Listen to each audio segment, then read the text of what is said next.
NFFC auction. About to get this baby started. It has already started. We're 3 picks in, but we're going to get rolling here. We got Joe Carlton in the building to help break things down tonight. Second live stream auction. People were requesting it, so we brought it back. Maybe we'll get one more before the season starts, but these auctions, they run pretty long. You got to stay focused every single freaking pick. We got a little bit late. Joe and I were working on some audio stuff, but we're here. We're ready to rock. Jamar Chase is going for $56. As you can see here, I'll kind of swap between the board and the picks as we go along.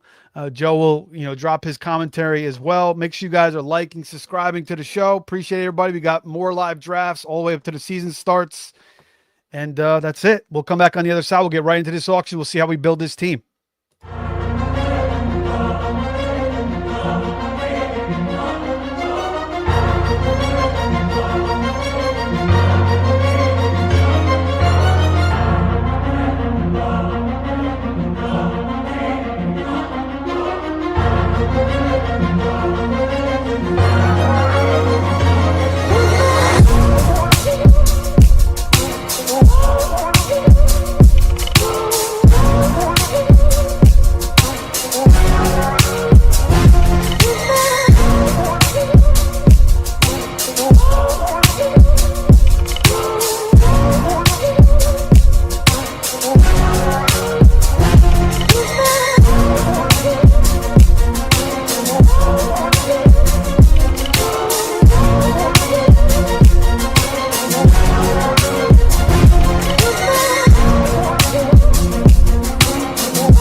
Okay. So far off the board, Joe, we got Jahmyr Gibbs for 59, Seahawks D. Somebody tried to throw that out and sneak him for $1 early on. Bijan goes for 56, Chase goes 56, and Puka for 51, and a very nice value on Malik Neighbors at $33. I mean, this is a guy that you could see go for like 50 next year. So always nice getting him a little bit of a discount. He certainly has the talent to perform to that level. And again, he's going in a lot of these drafts, he's going around the turn, the 1-2 turn. So, I like it. What's going on, Joe? Not much, Steve. Not much, man. Just bringing up the average auction volumes there. Auction values. Yeah, so the last one I did, I was by myself in this one, and I was engaging the chat. I missed a couple picks. During the break. They only give you 5 minutes, and I got back with like 6-7 minutes left, so I missed like 1 or 2 bids when they came back. So it's kind of hard to do an auction and talk and answer chats, because literally you're gonna miss some picks. I mean, and some of these guys, and like sometimes I notice the clock sometimes like it evaporates really quick before you even notice it, and I've noticed like sometimes the guys in the chat have called it back.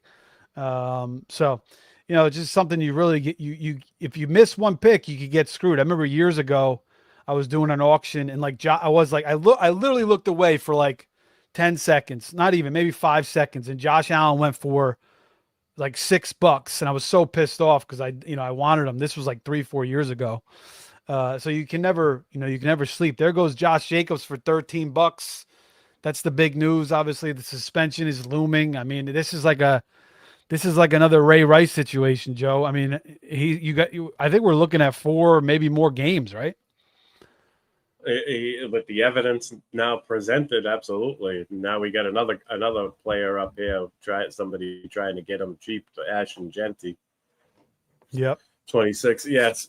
So the one auction that I live streamed with Billy Wasowski, I ended up auto bidding Haynes King from Carolina, and I ended up getting them for $1. Yeah. Maybe it'll work out for you, like we were saying. Yeah. Right. They're going to use them in a Taysom Hill like role, right?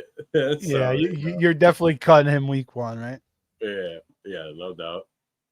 Yeah, there goes Genty for 29. So again, I'm kind of usually I like to pump out early with my bids, but there's plenty of guys out there. I just picked up Genty in the third round of the big gorilla. I thought that was pretty nice, but again, nice value. People are Is that hesitant our on Genty. is that our guy Joey Brown? Brown? I see a No, Brown up there. no, No. Sand. I don't think I asked those guys if they wanted to sign up, but I don't think it's Joey. Sand is in the building though. Yeah, I see that. Yeah. Looks like this is his second one. There's some preseason games going on tonight. I know Mike Washington had a couple nice runs once again. Jeremy Bernard scored for the Steelers, rookie, their second round pick. Okay, here comes JSN. So I haven't been getting a lot of JSN in these drafts. Oh, wow. 45. His AAV is 47.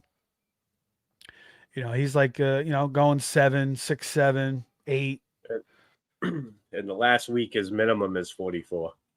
The last week. Yeah, he's kind of the last of the maximum 50. All right, put 49 on him.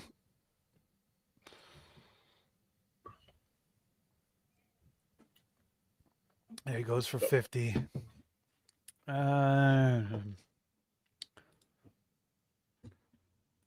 right, let him go. There.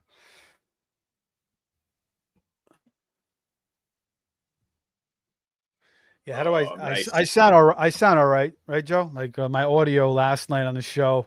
For some reason, my bass, I have to like unplug it and plug it back in. And then the other night, my daughter, she messed with my settings, so I was like real low. And then Gamberg was talking crazy last night, and I couldn't like it was even worse because my mic was so low, so I don't even think he could hear me talking. I listened to that. He'll cut you off anyway. He'll cut you off anyway, but he was doing it to everybody. I was like, the fucking Gamberg is out of control as usual. He's like, Pistol Pete, your draft is unbelievable. Here comes CMC for 42. His AAV here is about 42. I think I've had my fill of CMC for the year. I don't have a ton of them, but I got a decent amount of them. So, we got him on the tag team. The tag team. We got him. We got him on the tag team. Yep. That slow prime time I took him. So I think that's kind of enough for me. I got him in two pretty big spots, so that's fine. We already have somebody contacting Jeff here in the auction. You guys can see.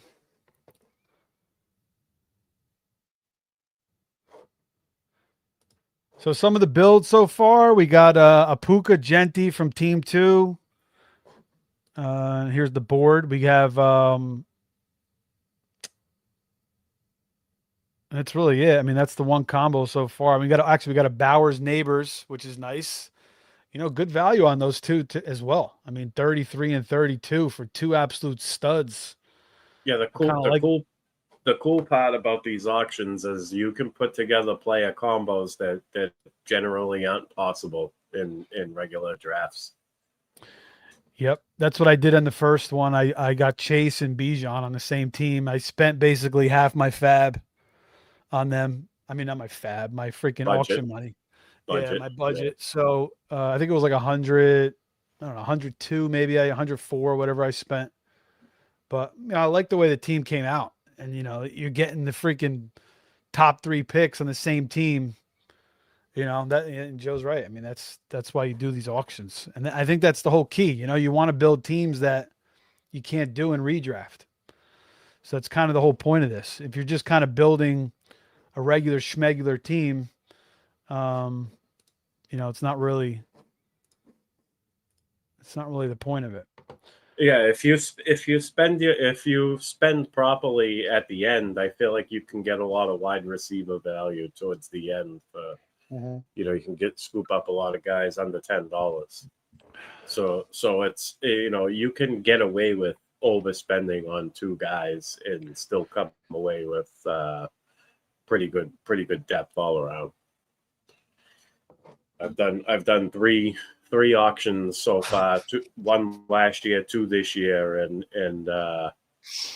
I'm starting to get pretty comfortable with them.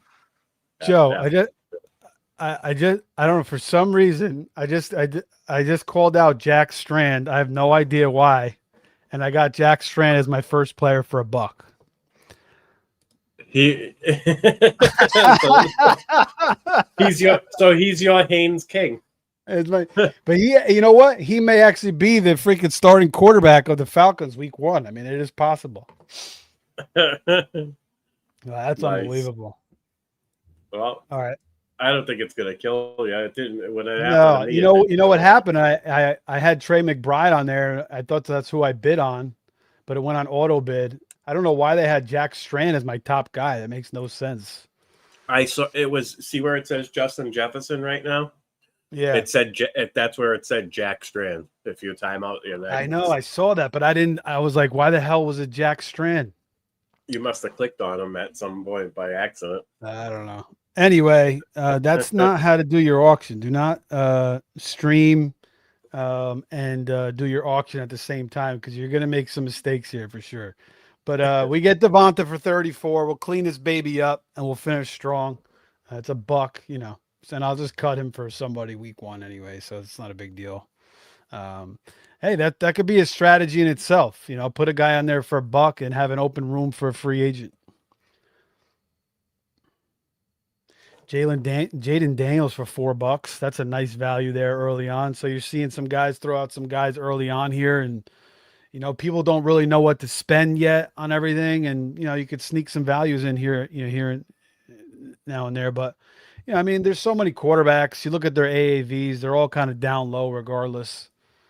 But you know, Daniels for $4, man. You know, there's some concerns about the O-line for sure. We were talking about it last night. You know, the receivers are kind of old, but they're surrounding with him, you know, with a lot of talent there with Diggs, and you know, they bring in Chig as well. You know what I should have did after that Strand thing? I should have freaking contacted Jeff and see if he can pull it back for me, but all good. We got another guy in the chat now contacting them in for help. So this auction is a hot mess so far to start. System seems a little off tonight.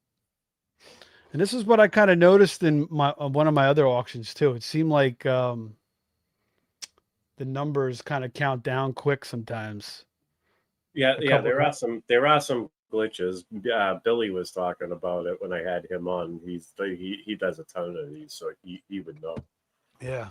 So it's like it's even more. You got to really watch what you're doing here. But yeah, back to Daniels and the Washington offense. I don't know how you feel about it. You know, with the concerns about the offensive line. You know, we talked about it last night. Their O-line rankings dropped like 20 spots with the Tunzel injury. You know, I mean, that's somewhat of a concern. There was a terrible report on by the Commanders reporter last night saying this is one of the worst O-lines I've seen, offenses I've seen. So, you know, I don't know how invested you are in the Commanders offense. So I was taking a little bit of Rachaad White early on. I like him, especially now that the offensive line is banged up. I think he is the best pass protector in the running back room. So I could see him getting on the field more so now. I think it kind of dings Ja'Cory Krosky-Merritt a little bit. Could have bad game scripts too. It could favor the pass catching back in Rachaad White.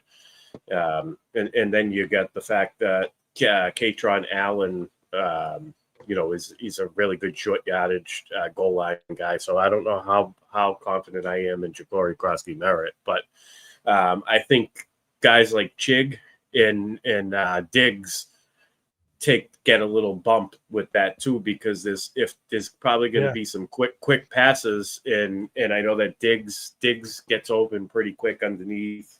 Chig is one of those tight ends where you set up screens for.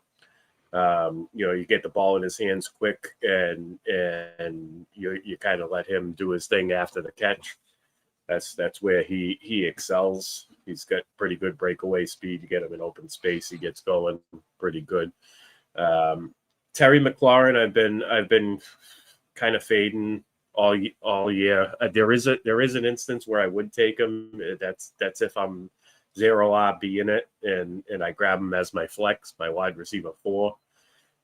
You can make it work as a wide receiver 3 as well, but if you're doing like a RB flex build, I feel like you want your RB3 to be drafted a little bit later. I think if you're taking your RB3 where McLaurin's going, it's not the most optimal for that type of build. I think you can get a better, just as good of a return from somebody, like 3 or 4 rounds down the road from where McLaurin is going. So I'm not really big on drafting McLaurin this year. He's not any younger. He's getting older. Yeah. And they bring in Diggs, they bring in Chig. There's guys, Rashad White. He's not going to be the dominating alpha wide receiver 1 that he once was. And I think he needs that type of volume to pay off at his ADP. So kind of out on McLaurin. Yeah, I'm kind of with you. I mean, I've always loved Terry, but the way he wins, like downfield, with his speed, now he's like 30, 31. He was coming off injury last year. So yeah, I don't know. Now they bring in Diggs, Chig, I don't know how, like maybe a couple more shares. I only have one of them right now, but yeah, I'm kind of with you there. But it's interesting, man. Like I was thinking about this today, like, like Lamar and Mahomes and, Daniels, like these guys, they all have the ability to have huge seasons again, and like they're kind of being slept on a little bit this year. And people are taking Allen and Burrow but even Hurts too. And then, but a lot of people are kind of waiting even further and, they're taking Drake May, they're taking, Tyler Shuck. And like me, I'm taking a lot of Malik Willis, or people are taking Dak, but like Lamar and Mahomes a little bit and Hurts are, guys that are perennial, like studs at quarterback being slept on a little bit, so it's kind of a question mark. These guys are all coming, kind of regressing a little bit, you could say. But maybe they all kind of have a nice revived season out of nowhere. I mean, Lamar this year with the new coordinator, last year was kind of scary. Hurts, people are kind of shitting on him. He's got a new coordinator as well. No more AJ Brown. And then Mahomes, coming back from the injury and is not going to be running as much. He's got, a plethora of different receivers. So, I don't know. I don't know what to think, but I feel like, maybe 1 or 2 of these guys is going to kind of surprise the market a little bit and, have some really big season. You got a good price on James Cook there. $40 is a good price. Yeah. The min is 39. And in the last week, anyway, I only get the average bids up from the last week. Nice. I can go a little. Maybe I'll go a little deeper. Maybe I'll go 2 weeks. Keep calling those out. That's good to bring up. There goes JT for 41. Drake London is up, and again, I'm keeping it here on the bidding board. I kind of feel like this is the better thing to look at during the auction, right? Rather than the board. You gotta, bring. You kind of go back and forth. Yeah, I would bring the board up every now and then just so people can see the. That's what I did last time. The builds. Yeah, I'm gonna ask you to do it every now and then too, because I'm not in the auction. I'm not in this draft, so I don't have it in front of me. Yeah, no, I definitely rotate it around. I just feel like it's kind of cool to see the bids. Nominating Josh Allen. Yeah, I'm going to get him. I don't care what I have to pay for him. So if you guys are listening, keep bidding me up on him if you want. But maybe I'll leave him to you too, so don't go too high. his max. So his max in the last 2 weeks is 26, and his minimum is silly. I'm not even going to say his minimum. What was the minimum? 17. Yeah, you're approaching it. You're right around it. Wow, that's kind of crazy. Maybe people are, they want the value on the QBs. Look at this, Joe. Nice. You get them. You got them. That's the minimum. I love it. That is the minimum. Love that. I mean, yeah, the last couple ones I did, I think he went for like 25, 26, and like 23. Yeah, So it's that's nice. usually the last one I was in. I think he went for 23. Man, I Yeah, saw another clip. I saw another clip of Reishi today, kind of looking a little bit slow again. I don't know. Are you in on Rice this year? I have a couple shares. I mean, he's gonna get the targets. I think that maybe it's taken him a while to get back to 100%. Maybe he's just not all the way where he needs to be, and it'll take a couple weeks game speed to kick give him the kick in the ass that he needs. Yeah. What do you think about like Jalen Royals kind of showing a little bit of what Rice can do, and then they bring in Cyrus Allen and Cyrus Allen's kind of looked good in camp. He's getting steamed up in these drafts. You think that's going to hurt Rice at all, or you think Rice is going to kind of have that peppered target role all see like we're used to? I don't know. It's hard to say because we're not watching real games. That's why I said I think real game speed will know more. I know Cyrus Allen has gotten hype. I mean, they still have Xavier Worthy. Now I know that he's Worthy not like too. I know that he's more of a gadget slasher type of player. He's not really going to threaten volume, but yeah, Rishi Rice is his whole, the reason why he gets up to 17, 18 points a game is because of the amount of targets that he gets from Patrick Mahomes. So Yeah. it will be interesting to see, once the regular season starts. I kind of don't have the greatest read on their offense right now. I feel like it's all over the place. We don't know where Patrick Mahomes is. We don't know where Rashee Rice truly is. I think it's going to take a couple of 1 or 2 weeks of the regular season for these guys to really be 100%. I think. And for us to, as fantasy managers, to get a good read on what they're trying to do on offense. But for now, yeah, I'm not avoiding Rice. I like him when he falls in the third round. I've seen some guys take him at the back end of round 2. I think that's a little too rich for my blood. But I'm willing to click him in the middle to the beginning middle in that range. So I'm picking from like the 7 or the 8, 9 spot, and he falls there in the third round. I don't mind taking him. And you also got Kenny Walker now in the mix, and obviously he's going to be a big part of the game plan too. So we'll see how much that changes things. With Yeah, Rice. I think that's where I mixed them in. I did a 2 RB start, including Kenneth Walker, and then I thought, let me grab Rashee Rice, and then I'll have, the 2 top offensive weapons, in Kansas City. So that was my strategy with that. My build strategy when I took Rice. Dan, that's right. Jack Strand to the moon. I mean, I got Josh Allen. That's all I need is Jack Strand as his backup. So maybe he's Josh Allen Jr. a little bit, and maybe he's starting for the Falcons. Maybe I'll just be bold and keep Jack Strand for week 1. I don't know. We'll Like see. you said, Steve, it's the new look auction strategy. You auto bid a guy for $1, you save some dough early on. Exactly. Then people don't know what the hell you're doing. You just throw everybody off. You keep that max bid higher than everybody else's almost. No, yeah. Oh my god, that didn't happen to me last time because I had a couple auto bids last time, and I don't know how the hell Jack Strand ended up.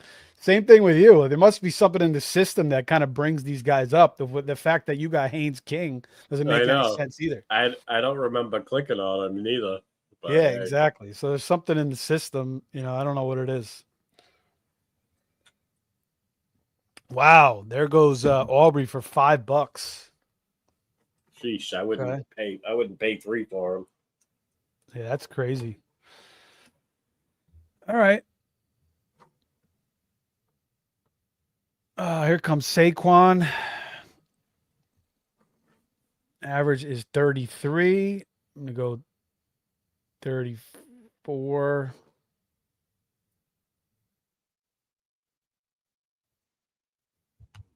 All right.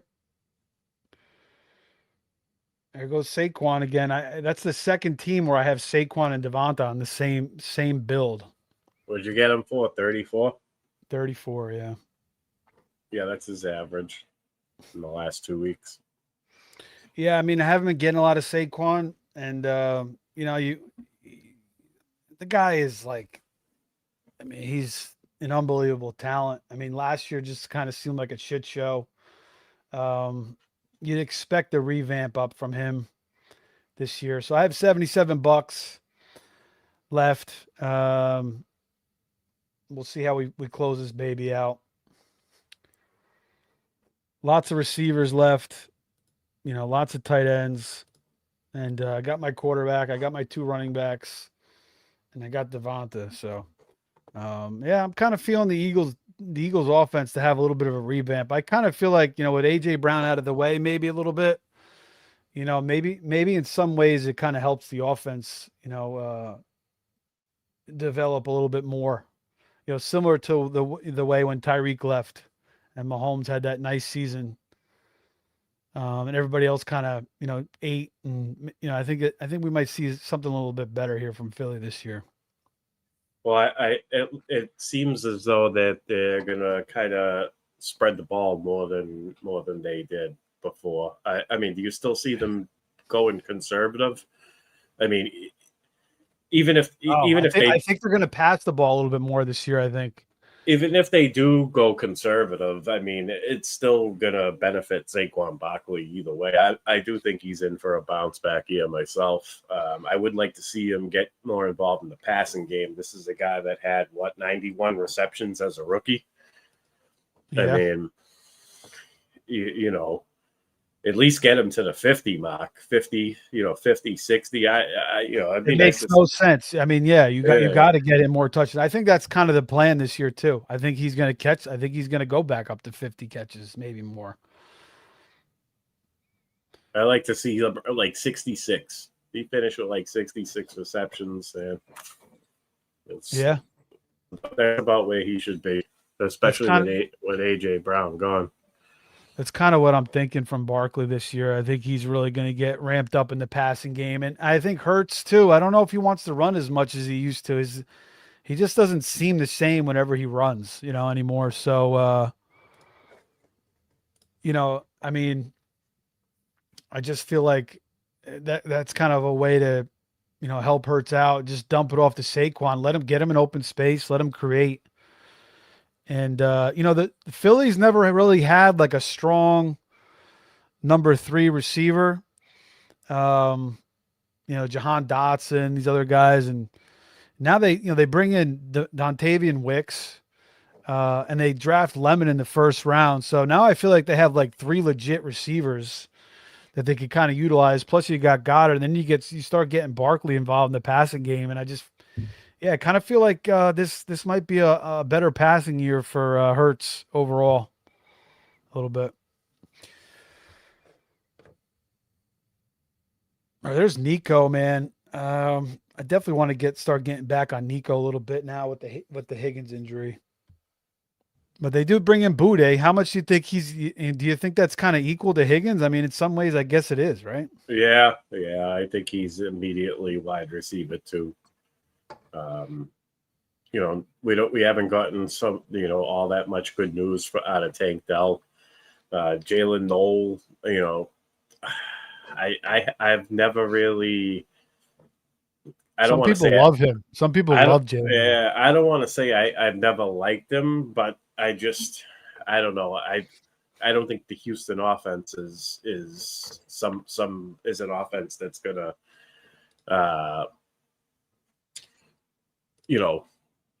utilize him properly, I should say. Yeah.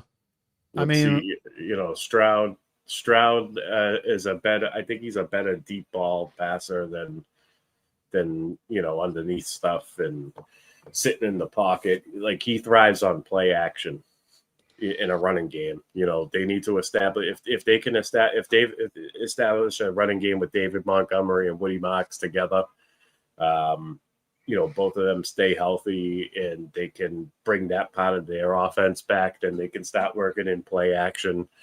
And I feel like that's when CJ Stroud strives. So. Yeah, I mean, if they can get Boudet and Tank Dell back healthy, with Jalen Noel, who I think is talented, but remember in the playoffs they didn't even want to use him last year, which is crazy. They're using Xavier Hutchinson over him, and I forget the other guy they were using. But he was kind of buried there; wasn't even getting utilized, down the stretch there. So yeah, I feel like if they get, if Tank Dell can kind of come back healthy with Boudet coming in, Boudet's got, he's got to learn the offense a little bit. So that probably helps Nico, at least early on. But as he gets more accustomed with Stroud and the offense, I mean, it's interesting. I mean, he could be better than Higgins. He's more proven at this point. Yeah, and a lot of people don't know that Booty is more than just a field stretcher and an outside wide receiver. He played slot. He played in the slot in his LSU days, and he actually thrived in that role. So, I think this was a great trade for both teams. We took a quality secondary player from them, one that they that was deep on their depth chart because of how good their defense is, and I feel like he'll be useful for the Patriots. And Booty, they needed a second pass catcher, to replace Jaden Higgins, somebody that can stretch the field specifically. Like I was saying, I think Stroud throws a good downfield ball and he thrives on play action, and they got their running game. They picked up Montgomery. I'm not big on David Montgomery for fantasy football, just based on his, 5th round ADP. I don't know. Something about the entire situation worries me fantasy football wise, but he is a great asset to a real NFL football team. And I think that, they can establish that play action for CJ Stroud. Booty directly benefits from that. He's the downfield threat at this point. So is Nico. Maybe they start to be able to move both of these guys around, because I think that they're similar type of wide receivers. They can both win those 50-50 jump balls. They're both big bodied, and they're both quick enough to work underneath and in the slot a little bit if they have to. Yeah, do you think it's the spot where he's going, Montgomery? Because I feel like I think it seems like a no-brainer. I don't really like Woody Marks, and I feel like he's going to be the guy there. And the offense is going to move the ball. They're going to be in good game scripts. But the problem I have with Montgomery is like every time he's going, I always prefer other guys, kind of. Yeah, it is the spot in the draft. I also think that he's a super volume dependent for fantasy football. So like if you're relying on him as an RB1, if you're waiting to take running back and then you grab him as your RB1, I feel like it's a little bit, I don't know. Yeah, the ceiling. His ceiling does nothing for me. I think he's more of a nice floor. Like there's going to be a lot of games where I feel like where he gets like 19 carries for 72 yards, but he doesn't find the end zone. And I do think Woody Mox is going to be pretty involved. I know you're not a big Woody Mox fan, but I think if he can stay healthy and they complement each other really well, Woody Mox will be on the field probably 40 to 45%, somewhere in between there. And I think that that's enough to ding Montgomery's ceiling. But like I said, if you're drafting him, if you've got 4 stud wide receivers, and then you take him and then you insulate him properly with, make sure you grab a good RB2, RB3. If you insulate it properly, then it's not a big deal. there's very few builds in my mind that he works with that he fits in and makes the whole lineup, have that pop, I guess. Well, what if you start him for like 4 receivers and then you take Montgomery as your first running back? Yeah, see, I like it only if I Or you gotta start know. 3 receivers, a tight end, and then you go running back or a quarter, I Josh Allen or something. Yeah, no, I don't know. I don't know, man. I got to see the RB2 and RB3. I feel like you want good options. You need good options there. I don't think you should be doing, taking 4 wide receivers, Montgomery, and then say Ty Warren falls. You grab Ty Warren and now comes round 7. A lot of people like to grab a 5th wide receiver on those heavy builds. If you grab a 5th, if you wait too long to get your RB2, I think it hurts. I think he hurts your build. But I don't know. I think a lot. I think you still could come away with like Ramondre or Pollard, Dobbins, and Corum, something like that. Corum's a good one. You want to mix them with like you said, like a Pollard or a Ramondre, somebody similar. You want somebody that can match his floor, and his floor is good. But then you also, I think your RB3 needs to be a high upside swing, like a Jonathan Brooks or a Blake Corum.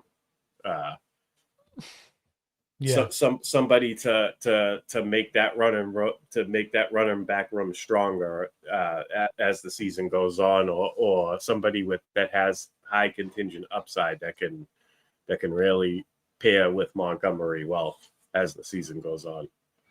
Yeah, I mean, we've kind of talked about Montgomery. I agree with you on the upside. It's like he's kind of boring, but I feel like, give 12, 11, 1,200 yards, 10 touchdowns, maybe like 30, 40 catches. I mean, I feel like if you start strong early in your draft, it just seems like I don't know. It is kind of plain and stale, but it really could work.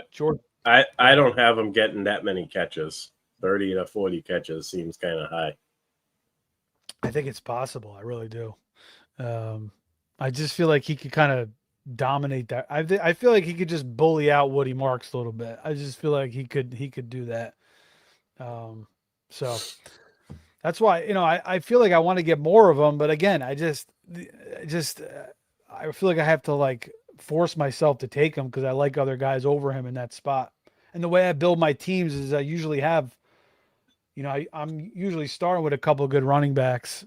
Same. Yeah, so that's why I don't really go after him either. I'm usually grabbing a receiver in that point. Or I was going to say, even in the hero RB builds, you kind of want either a tight end that falls there in the 5th round or another wide receiver. So yeah, there's not too many builds that he works with for me. You want to pull up the rosters? No. I'm just kidding. Hold on. The room. So let me just hold on one second. There goes Jeremiah Love. So so this is the build so far, and teams are still getting established a little bit. The only person I added was Laporta so far for $10. I actually kind of warming up to Laporta a little bit more now because Drew Petzing comes over from Arizona, and the way he designed things for McBride, I feel like they're going to do a lot of that with Laporta as well. So he's a little bit cheaper than Warren and Loveland and but Fannin I love for $7. I mean, that's great. I got Fannin everywhere. I don't really have much Laporta. I don't really want to pay $10 for him, but it's fine. I'm mixing these shares in, and I feel like I want to get a little bit more Laporta. I mean, in redraft you get him like 9th, 10th round, which is pretty nice too. So I feel like I want to get in Laporta. I just feel like the scheme with the new offensive coordinator, I think they're going to get him a little bit more involved, and he's back at practice too. So, but you could talk about any of these builds that you see that are popping off for you so far. Well, I just want to throw out there, and I discussed it with Andrew Cooper on my show I'm completely out on Sam Laporta. I have the total opposite view as you. I think Jamison Williams is going to be a lot more involved. When that guy is involved, Detroit offense is a much better team. Then you got Jameer Gibbs. Jameer Gibbs is going to have 90-plus targets. And you got St. Brown, the sun god. He's just the alpha wide receiver there. And the defense is healthier. And I'm not going to say better, but they're healthier this year for now, and the schedule is a lot easier. So I view Laporta as a tight end dependent tight end. I don't think he's going to get you a 6 catches for 93 yards type of game. I think it's going to be more like a 4 catches for 42 yards. Maybe he has a touchdown. Maybe he even has 2 touchdowns. He could have those type of games, but I don't think he's going to be the player they draw up game plans around. Is what I'm saying. Yeah, I think the way the thing what I saw with Petzing last year with McBride is just so many layups, like screens to the tight end, delayed routes to the tight end. So I'm kind of just applying that to Laporta. And again, this guy comes out of Iowa. He had the most receptions at any tight end that came out of Iowa, which is tight end U. He was tight end 1 already. So I feel like you're getting a little bit of a value on him. Why not chase it in a good offense? I love JMO. I mean, I prefer JMO over Laporta. I just have a ton of JMO, and I love where Sanda got him for $22. I mean, JMO is one of my most owned receivers. But I just feel like, I want to throw a little bit of a bone at Laporta. I don't want to completely forget about him. So I don't have a ton of them.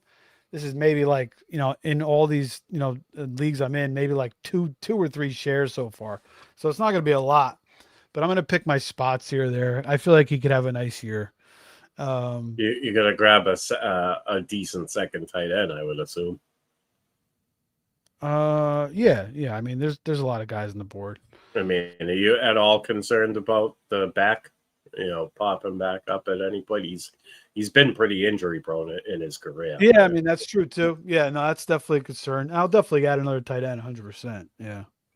I'm looking at Mike. So Mike's got Jalen Hurts, CMC, Justin. I like his wide receiver choices. He didn't really spend all that much money on it. You're looking at what 51 and 43 is 94. He spent 94 on 3 potential wide receiver ones. He locked up CMC when he's on the field. He's giving you 22 plus points per game. Jalen Hurts, we talked about him having a bounce back this year, and he correlated the quarterback and the defense. I know that's a strategy for some. I like what Mike's got going on. Team 10. Also with 3, you got Jamar Chase and St. Brown. So there you go. There's 2 guys that you never see on the same team in a redraft league, in a snake draft.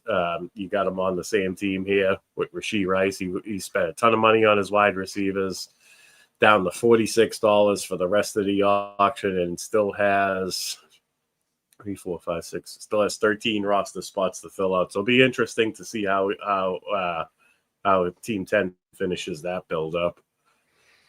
Derrick Henry, Kenneth Walker with Luther Burden, Stryblin, and Ibuka. Ibuka for $24 is a nice price.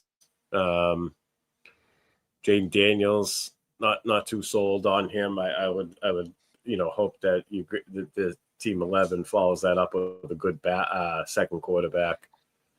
Let's see, Genty team spent almost all their money already too. Genty, Williams, Puka, and CeeDee Lamb with Ty Warren.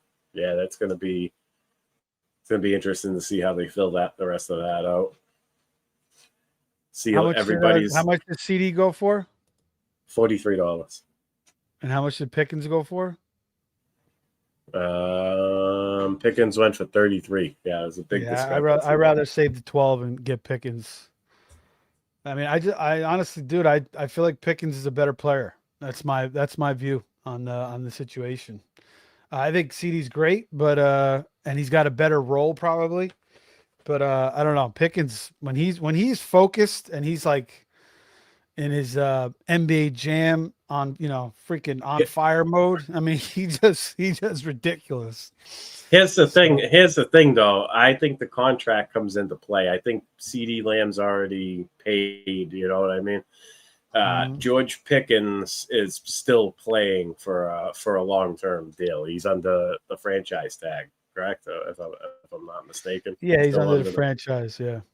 Yeah, so he's still playing for a contract. So, like you said, he's going to be focused for that, and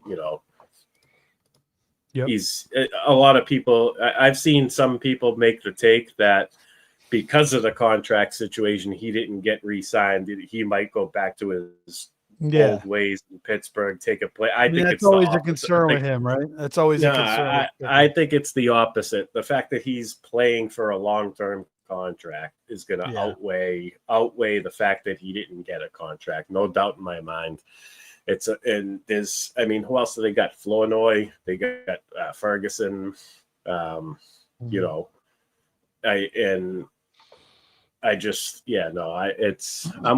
with that. Pickens over Lamb, although there's nothing wrong with CD Lamb, but in an auction, in a regular draft, they're going a half a round, maybe like six to 10 picks apart, which isn't that big. Yeah, sometimes a little bit more. But when you're looking at auction money, $45 compared to 33, 43 compared to 30, $10 is a big difference, I think. So in the auctions specifically, I think Pickens is a better target.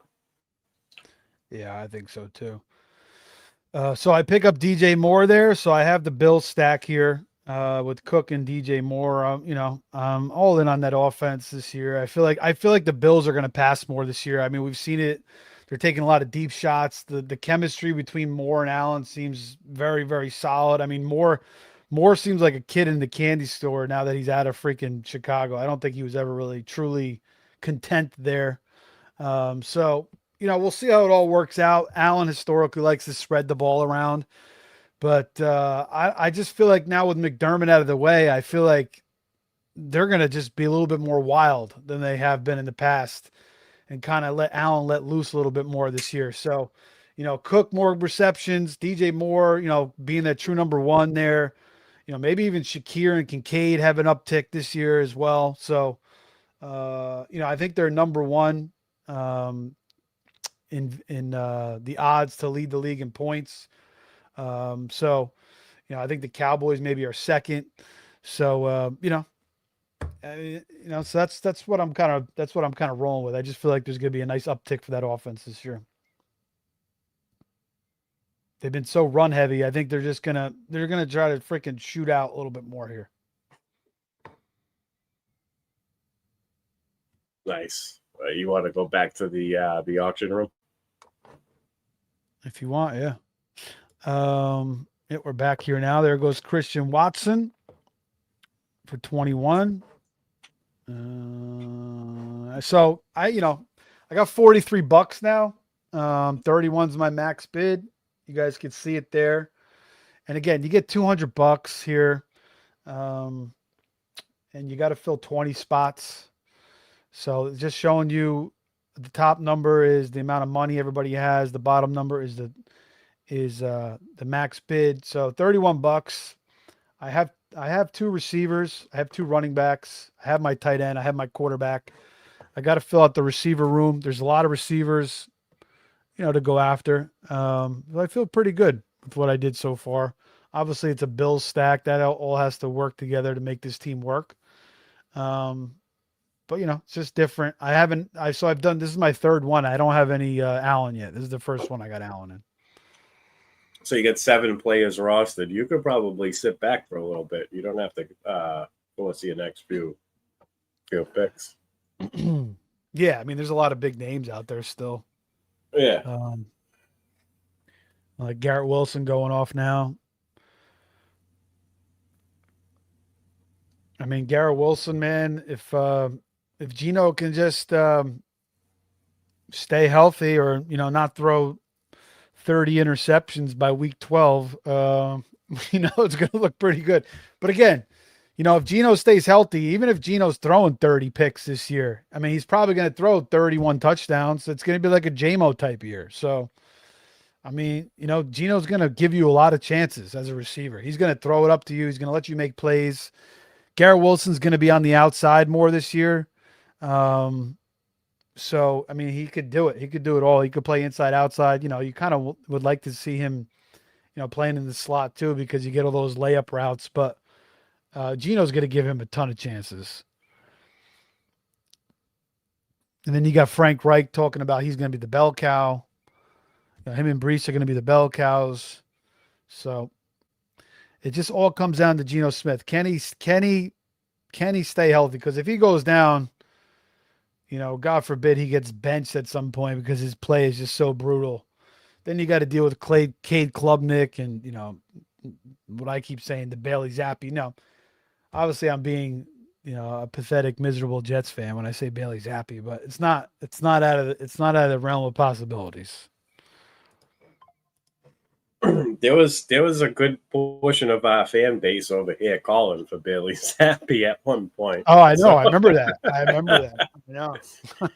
Weirdos. That was the weirdo part of the fan group. That was when it was between him and Mac Jones, and Mac Jones was just, oh wow, Kittle for $2. That's nice. Mac Jones was just done because Bill Belichick was like, I didn't draft you. I'm gonna make you miserable. that wasn't his pick. Yeah. I'll never forget how dirty they did Mac, man. Now I'm over here begging for the Cleveland Browns to make a move for Mac. Yeah, I don't think that's happening. Yeah. I don't think the Niners want to give him up either, He's way too. I was just going to say he's way too valuable of a backup. Brock Purdy's missed games every single year. There goes. Did you see Kittle go for $2? I actually tried to put a $3 bid there. I thought I got it in, but it evaporated. Yeah, that's nice. So again, ideally when you're doing these auctions, you don't want to be live streaming. Yeah, you don't want to be live streaming, but we're doing it for content purposes, and so it's fine. But you can still build solid teams, regardless. There's so many different ways you can go. But Kittle, you're gonna miss on some things here and there. Kittle for $2 is very nice. I mean, the guy's back at practice already. Again, he's coming off an Achilles. There's some risk there, but you get him for $2. That's a no-brainer.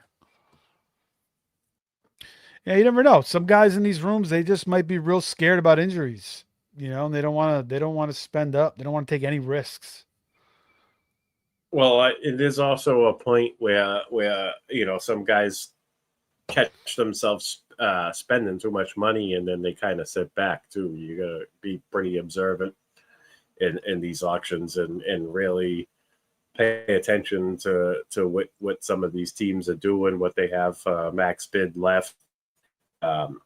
When they nominate, when these guys with shorter money nominate guys for $1, it's almost like a due diligence for you to up at $1 or $2. Just in case that they were targeting that player, you make them pay an extra couple bucks. You squeeze them. Yeah, for sure. Ferg. If Ferg going for more than Kittle, I mean, forget about that. There you go. That just shows George Kittle was a great value.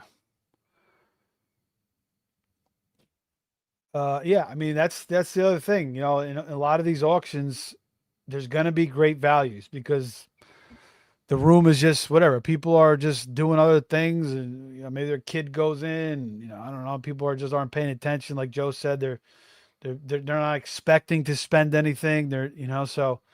Because they want to sit back and get certain players because they spent so much. So there's going to be great values in every one of these auctions.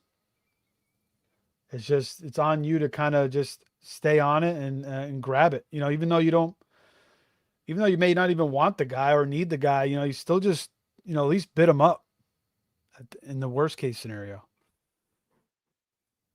And here comes Alec Pierce. So he's back at camp today. He's off the pup.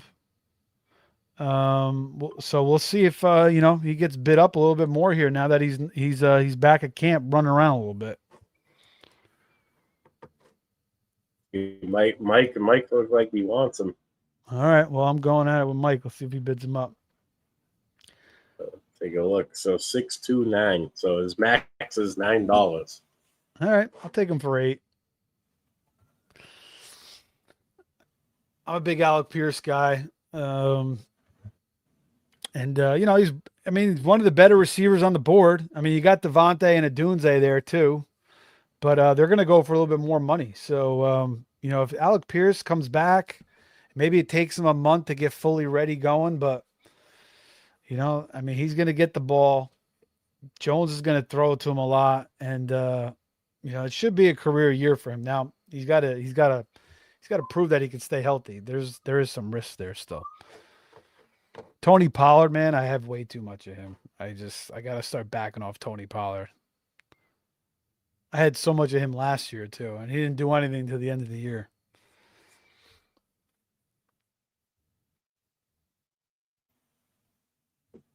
I had to close the window. A lot of action going down in the city today, I guess. We got some sirens going down. I feel like people are running from the cops.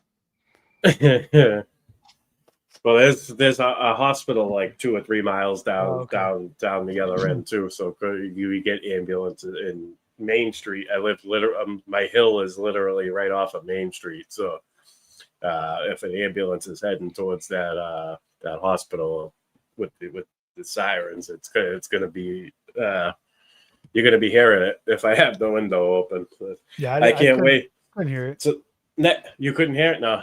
I did reduce the background noises and stuff, but I feel like sometimes you could still hear it. But this is my temporary spot. Next week the basement's getting cleaned out, and then I'll be able to get started on working on it to get it ready for the season. Get my lab my official podcast / lab spot in right now. I'm in a non-confined area. I had to mute the mic a couple times already. My daughter came downstairs. She went to bed already, but she came down to get a glass of water, and she was like, "Dad, I'm gonna use the crushed ice machine." I'm like, go for it. I'm on mute. Don't worry about it. So. Until I get my spot downstairs, this is what I have to deal with. I got to deal with the element here. So yeah, guys, I'll have to bear with me. Nah, man, it's all good, man. So you're not in the basement yet? You're downstairs. No, I'm not even. The kitchen is right there. My outside deck is right there. The window, yeah. I'm in the bar room. They got the bar here. Is a little refrigerator.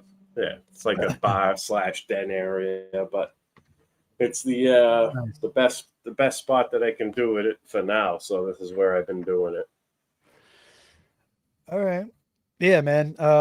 That's cool. Yeah, Joe just moved into a new house, so he left his old studio. Sentimental, first shows he ever did, but he's in a good new spot, and it's gonna be a nice spot when he gets all settled in. It already looks good, man. I kind of like. I was already commented on those blinds. I kind of like the way that looks. I thought those were panel. Yeah. Yeah, no, those are actual blinds. Yeah, pretty cool. But yeah, after round 10, we're gonna get a 5-minute break, and then maybe we'll go over the board real quick, and we'll talk about some of these preseason games as well. I wish they gave you 10 minutes. 5 minutes is just not a lot, especially with these auctions, They give you enough time to go tinkle. That's it. You can't even take a shit if you want to. You're just asked out. Listen, if you're going to take a shit, you better be unplugging your laptop and bringing that shit in there with you. Yep. Exactly. If you're live streaming, oh well, the people are gonna have to go without for a few minutes. Yeah. Hopefully in New York, they give us a nice 10-minute break at least. Yeah, I think they do. I remember watching one of the auctions last year. I walked in and the auction was going on when I got there. So probably be the same case this year. Yeah, I was gonna say, I'll be at Penn Station about 10:30 in the morning. I want to stop somewhere for a brunch. Yeah, I know Chris is feeding everybody, but I want to get a good breakfast in. Because I get those two drafts in the afternoon, 4 and 6 o'clock. I'll still eat all the good food that Chris puts out, and I believe Steve G said he's bringing pizzas too. So, but yeah, after I grab a brunch somewhere, I will be popping into GST. I asked Steve G about it. He said something in the chat yesterday that he wasn't going to be there. Oh, really? I guess because he's just staying out in Vegas the whole time because he's got probably drafts this weekend and next weekend. So I think the Legacy League kind of changed his plans. But I don't know. Right. Maybe I misunderstood what he was saying. But he said the young guys are going to be there. I thought I was going to go, but he had the Legacy League. Then I was like thinking, well, this Friday. But I guess instead of flying back and then going back again, it kind of makes more sense. Because he is staying out there for week one. Yeah.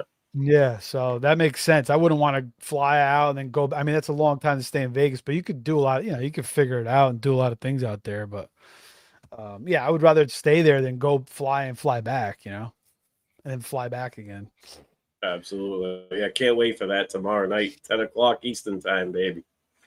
Yeah. So the field, dude. I was looking at some of these guys. It looks like, and I shared it with you guys. It looks like there's like some the circle owners in there. There's some other billionaires or like big time like millionaire guys in there. Businessmen. Yeah, there's a couple of business guys. I looked them up. I did some homework on some of that list.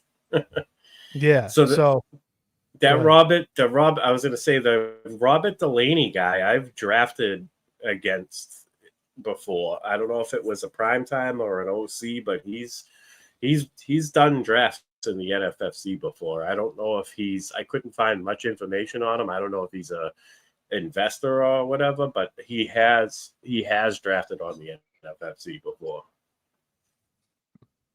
I was looking at a couple of names. I think a couple of the guys were from Boston area. I don't know if they're the right guys, but who the hell knows? But they seem like you said, there's like 3 or 4 business owners. There was a couple billionaires in there. So yeah, it's gonna be interesting. Santos, the first ever silver bullet winners in there. Yeah. So what do you got? 4 NFFC guys, or maybe 5 NFFC guys, and the rest are just like business dudes. Yeah, guys like a Gambergler said, $100,000 to them is coffee money, Right, nothing. So that's what I'm thinking. Like, are they just kind of, going in there and doing what they want? Or are they trying to bring in like a ringer to really try to win this thing? I was going to say, you see one name. The list gives us one name. They could be partnered with somebody who knows what they're doing, or like the sports bettors. There's a couple of sports, like really. I saw that too. One of the guys is sports Vegas. bettors. Yeah. I'm sure they know a little bit of what they're doing. But knowing what you're doing and being prepared and executing in a draft room against people who really know how to draft is another thing. So, Chad Schroeder's in it, Mike Santos, you got Nelson, Dave, and Steve G partnering up as a team. It's if they don't know how to navigate draft room, pivot on the spot, change strategy if necessary, then it's still going to be tough sledding for a guy that for a team, I should say, that doesn't have the drafting chops, we'll say. Yeah, I mean, you never know. You don't know who these guys. They might be really good. I don't know. Yeah. Who knows? They might be bringing in some guys.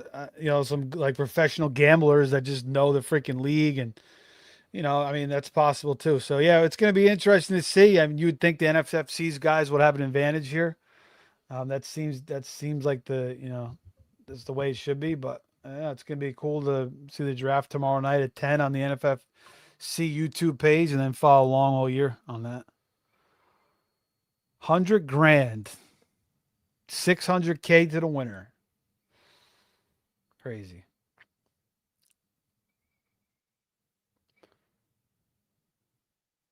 Terrence Ferguson, did you grab a second tight end yet? No, you haven't. Or... No, I'm gonna Oh, go. I see. I see what you're doing. Yeah, I'm gonna go after Kincaid. I don't care if you guys want to take them and bid me up on them. Go ahead. I'll let you know. I'm gonna bid, and then if you want, I'll leave them. If you didn't really want them, you could take them for whatever he is. So it is what it is at this point.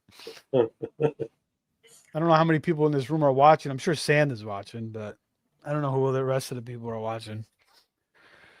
There was the last one I did. I put it in the chat in the actual draft, and the guy he was taking quarterbacks away from me, and he jumped in the chat actually. I think he took Dart from me. But it was cool. Yeah, the live streaming certainly adds a layer of difficulty for sure. Yeah. Even the regular drafts, it's an extra layer of difficulty. You're trying to talk out your pick and discuss like what you're looking at, and you're foreshadowing your next 3 or 4 rounds, and you're kind of giving away your entire game plan at the same time. But you're also, you're trying to help, people who aren't in the draft that aren't experts in drafting every single night, and see your train of thought, what you're doing in the draft room. So it's kind of a bit of a double-edged sword, but we're here to provide this type of context and info for you, so you can become a better fantasy manager and also be more comfortable in the draft room. I mean, that's our goal, really. So yeah, and we do a lot of these drafts, and so the ones that are streamed, whatever it is, it's not like you may lose a little bit of advantage, but it's not crazy. There goes Michael Wilson for 14. I got him for 14 in my last streamed auction.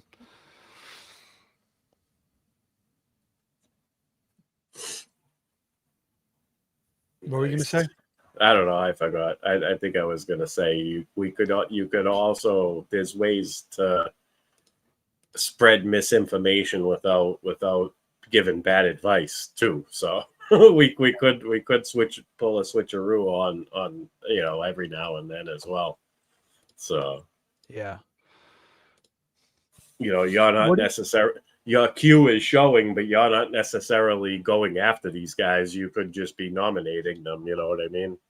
To get guys to spend money. Yeah. Carnell Tate, he'll probably go for about $10. That's what he went for last time. My last one I did. I remember Jamie was like, "How the hell does Carnell Tate go for less than Michael Wilson?" I was like, "Well, Jamie, big dynasty guy. He was dropping some tidbits in the chat room last time." And actually, the YouTube commenter commented, he's like, "Thanks, Jamie, for the dynasty or for the prospect insights." Yeah, I don't know about Tate, man. Like I was in on him, and then Cam Ward. I feel like him and Tate should connect as they get more into the season. But yes. Wandale's gonna have a nice presence there. I think. Ridley is still in the building. Even though I don't really like drafting Ridley, but Wandale probably wins the targets and receptions war, and Tate will be a little bit inconsistent, especially at the beginning of the season. But like you said, Steve, as we get down towards the, like week 9, week 10, and down the stretch, I think he will finally start to pay off his ADP. Again, you drafted him as a wide receiver 3 or a flex. I prefer him as a flex.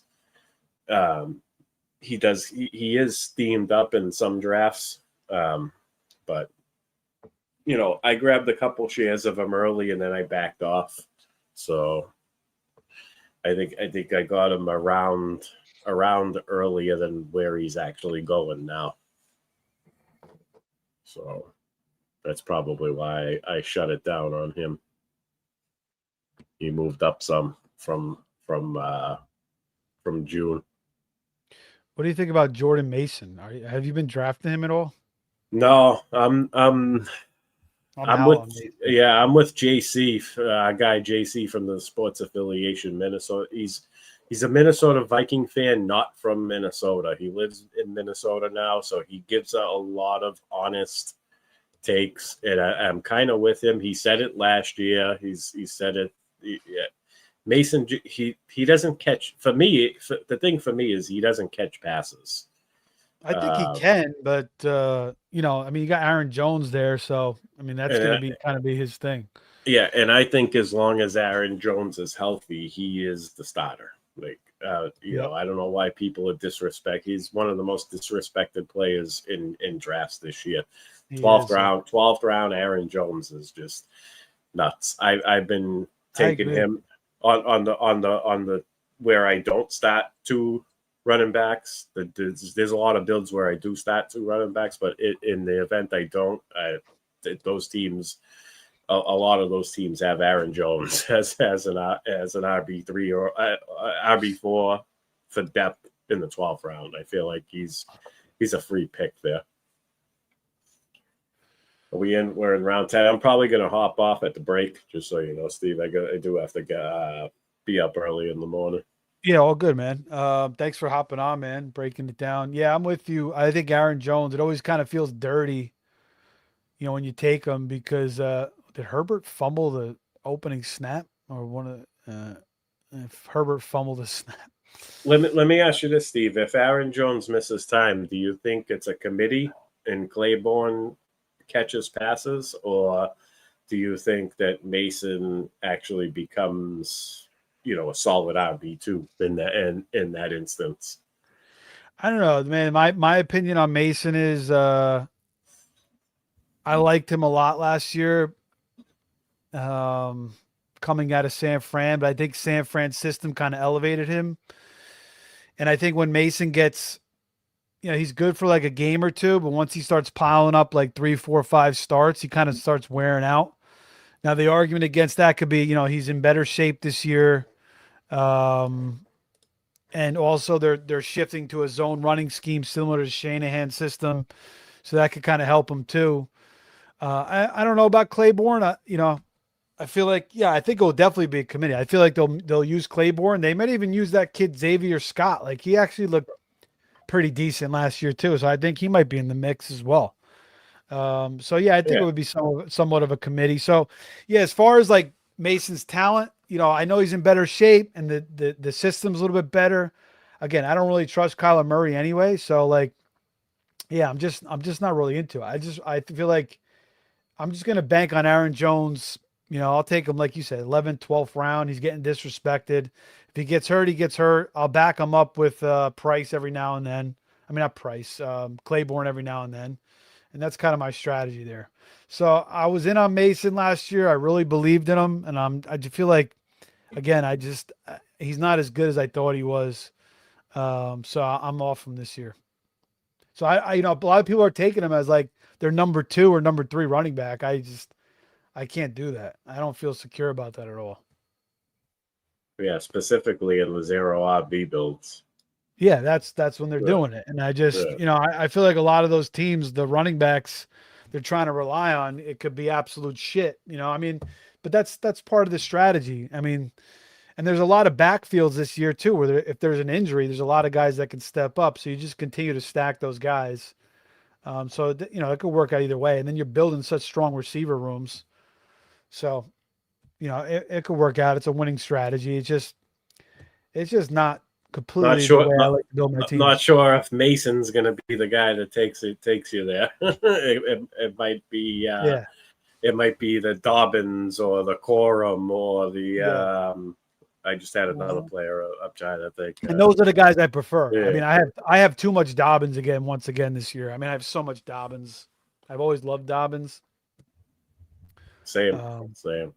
but he's so injury prone. He's risky. That first year he was in the NFL with Baltimore, my God, did he look good until he until did. he hurt. He did look good, man. He He did it was suck. like he was on the way to being probably the best running back in the league.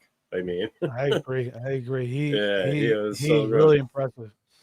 Yeah, he definitely. You could tell he's lost a lot from those injuries, but he's still out there grinding, and he promises to play all 17 games this year. I was listening to John Hanson today. Um, oh, let me finish this thought. Look at this. This guy's got the max bid. All right.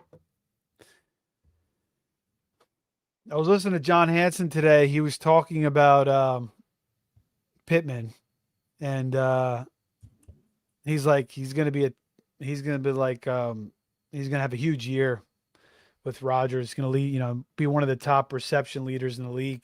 I mean, that's kind of that's kind of what we've been talking about on the show. It Yeah, just seems like a real fit with him and Rodgers this year. a great flex for sure. Yeah. Aaron Rodgers' average depth of throw is right there with Mike Pittman's average, catch. So it could be a match made in heaven. I think it helps DK Metcalf too. Metcalf, I feel like, is most effective when he has support, support from other players in the offense. When he thrived in Seattle, I think Tyler Lockett really opened things up for him. And I feel like Michael Pittman can do something similar. I do have DK bumped up a little higher than what I normally have him at, which is pretty much fading. I'm not necessarily targeting him, but I do think that he has a little bit better of a season this year with Michael Pittman on the opposite side helping out. All right, Joe, we're at the break. If you just want to talk about the board real quick and any bills that you like, and then we'll let you get out of here. And then I'll talk about the preseason games a little bit too. But go ahead, Joe. The board's up. All right, so let me look at Sanders' team. Let's see what he did.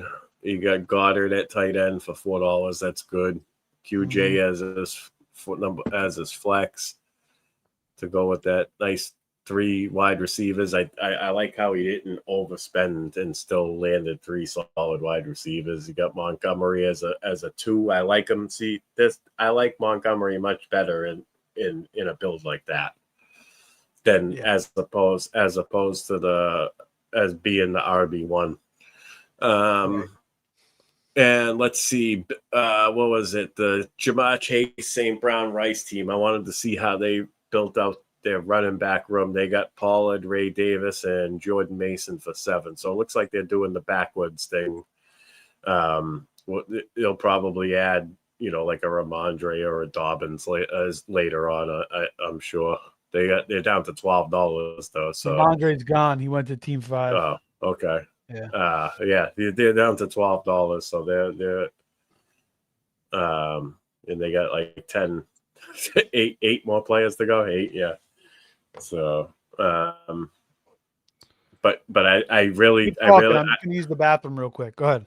Yeah, I really do like the Jamar Chase, Amon-Ra St. Brown. This is a combination you can't get in a regular draft. So I like the foundation. They got the Joe Burrow hookup. Tony Pollard and Mason looking like they're starting running backs. They grab Ray Davis as a contingent upside handcuff, I guess. I'm not too sold on Ray Davis having the greatest of contingent upside. I feel like Ty Johnson has a role if James Cook were to go down. And then you got Josh Allen in that instance turning himself into Superman probably and running more, especially near the goal line. So I don't know. Ray Davis's ceiling is capped, in my opinion. Looking at, let's see what Team 1's got a pretty balanced build. 2 running backs, I spent $63 on Chase Brown and Brees Hall. You got Nico as their 1 for 31. Terry McLaurin, talked about him earlier. I'm a little bit down on him, especially as a wide receiver 2.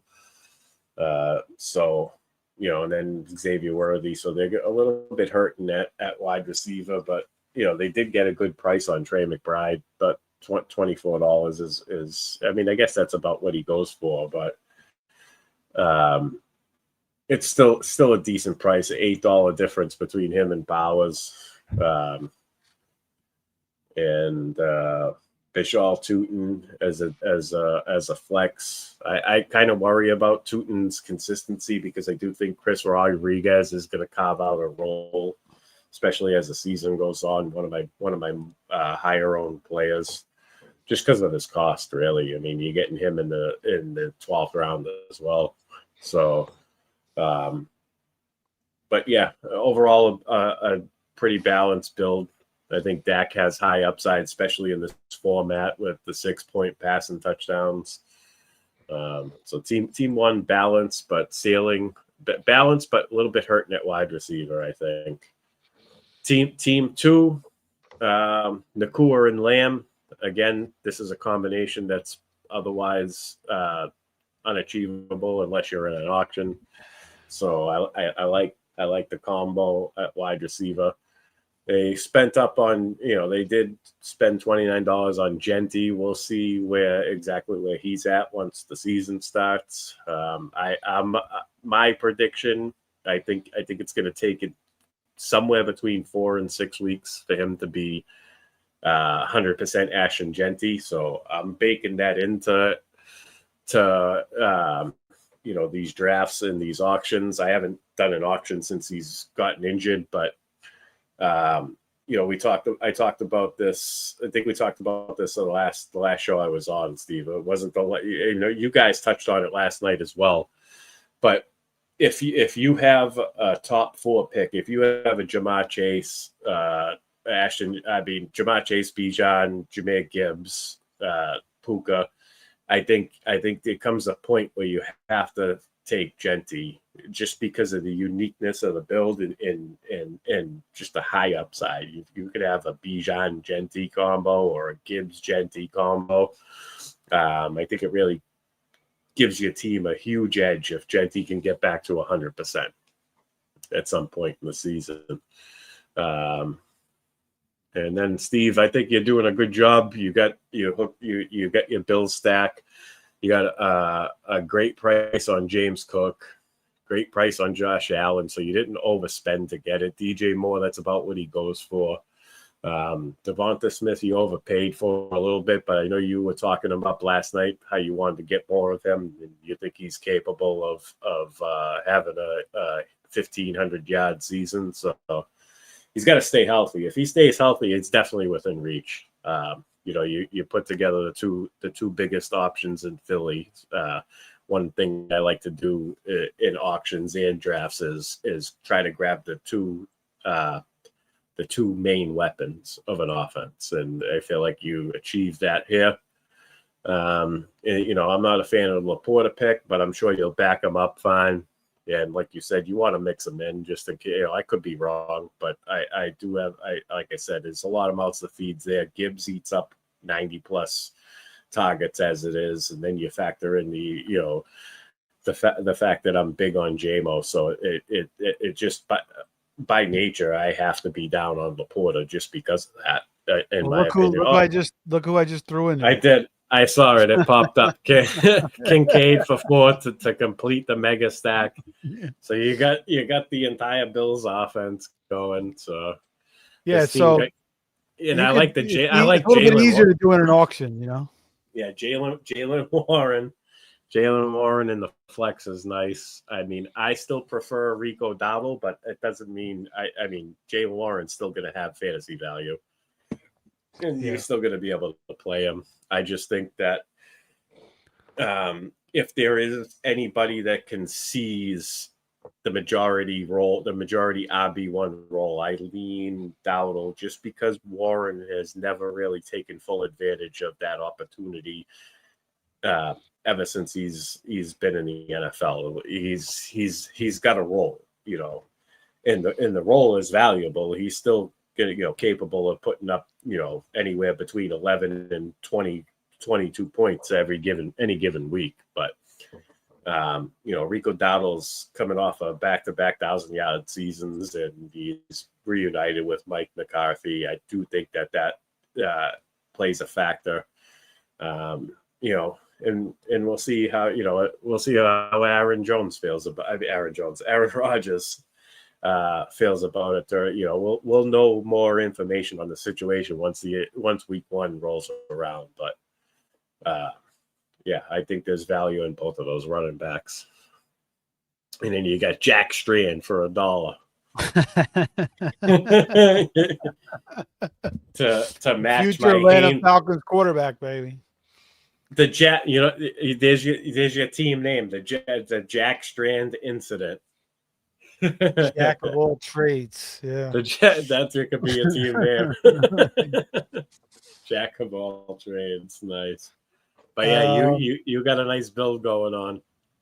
Yeah, I mean, so if you want to get the build stack in a redraft, you kind of have to force it, which kind of sucks because you're gonna miss out on some good values. So in an auction, it's a little bit more ideal to utilize, because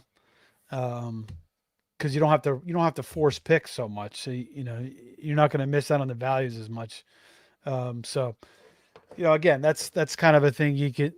Again, I didn't really build a team where it's more of a balanced build. I didn't really get the two studs like I did last time in Bijan and Chase. This is more of a balanced build. But again, I got the build stack, which again, you kind of have to force in a redraft. All right, Joe, thanks for breaking it down. Am I seeing this right? Is Team 6 have 3 kickers? Team 6 can take 3 kickers and 2 Ds. I don't mind the 2 defenses, but 3 kickers? I don't know what you're doing there. That's great. You see that every once in a while. We got a couple questions in the chat. I want you to see if you want to just answer these before you get out of here. Rate this guy's team real quick. Hold on, let me bring it down. I was in full screen, so I couldn't see the chat. Oh, you pulled it up. All right. Rate my 10 team PPR. Pick number 4. Lamar, CMC, Chase Brown, Neighbors, Tet, David Montgomery, Terry McLaurin, Jameson Williams, Kelsey, Isaiah Likely. I think it's going to come down to Lamar. I think in a 10-team league, positional advantage is more important. What I mean by that is you want to try to get the highest ranked players you can in each position. Specifically, the onesie positions go up in value. That means the premium cornerbacks, the elite tight ends. I feel like they go up in value in 10-team leagues because there's every team has a good build. So the edge is to have the elite tier of every position. So if Lamar can get back to his top 3 ways and stay healthy, then this team, I like this team's chances. Again, CMC as well has to stay healthy. Although you did back him up nicely with David Montgomery, so you do have a really solid RB3. But again, that's how these 10-team leagues go. I think you're a little bit behind the 8 ball on tight end, Kelsey and Isaiah Likely. And I like Likely this year. I do think that he is the second option in that offense. But is he going to give you top 5 finish? I don't know. So I think your weakness is for sure tight end. Something, at least this is a position that you can work on throughout the year. There's always a top 5 tight end finish from somebody that's outside of the top 10 almost every year. So even if you don't have one rostered now, maybe you can pick one up. Maybe you make a trade. I don't know if you can trade in this league, but tight end and quarterback, those are your wide receivers are solid with Neighbors and Tet. You got 2 alpha wide receiver ones. Terry is a great play if Neighbors isn't 100% right away, but it's looking like he's going to be a go for week 1. So, but yeah, I like your depth at wide receiver. You got two top 5 running backs, in my opinion. So it's going to come down to your quarterback and your tight end. Those are the positions I would work on throughout the year for the reasons I stated earlier. All right. Is Jacobs and Olave and Downs for Collins, Ramondre, and Laporta worth it, considering the Jacobs issues? Jacobs, is this dynasty or redraft? Don't know. I think that makes a difference. Jacobs, Olave, and Downs. Probably redraft. If it's redraft, I think I side with the Olave, Downs, Jacobs side. If it's dynasty, I like Nico, Ramondre, Laporta. It's really close though. I think that's a really, really, really close trade. I mean, Olave and Collins is a wash, right? Jacobs and Ramondre, you're giving up age. I think Ramondre is going to be just fine this year. I think Travion Henderson's going to have his spike weeks, but Ramondre isn't going anywhere. They're both going to have around 200 touches.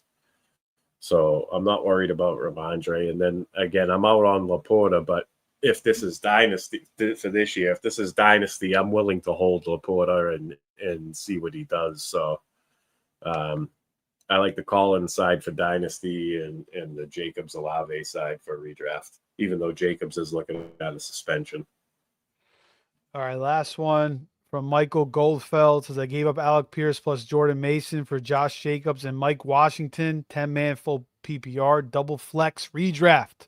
Took the gamble. He wants to know your thoughts on that.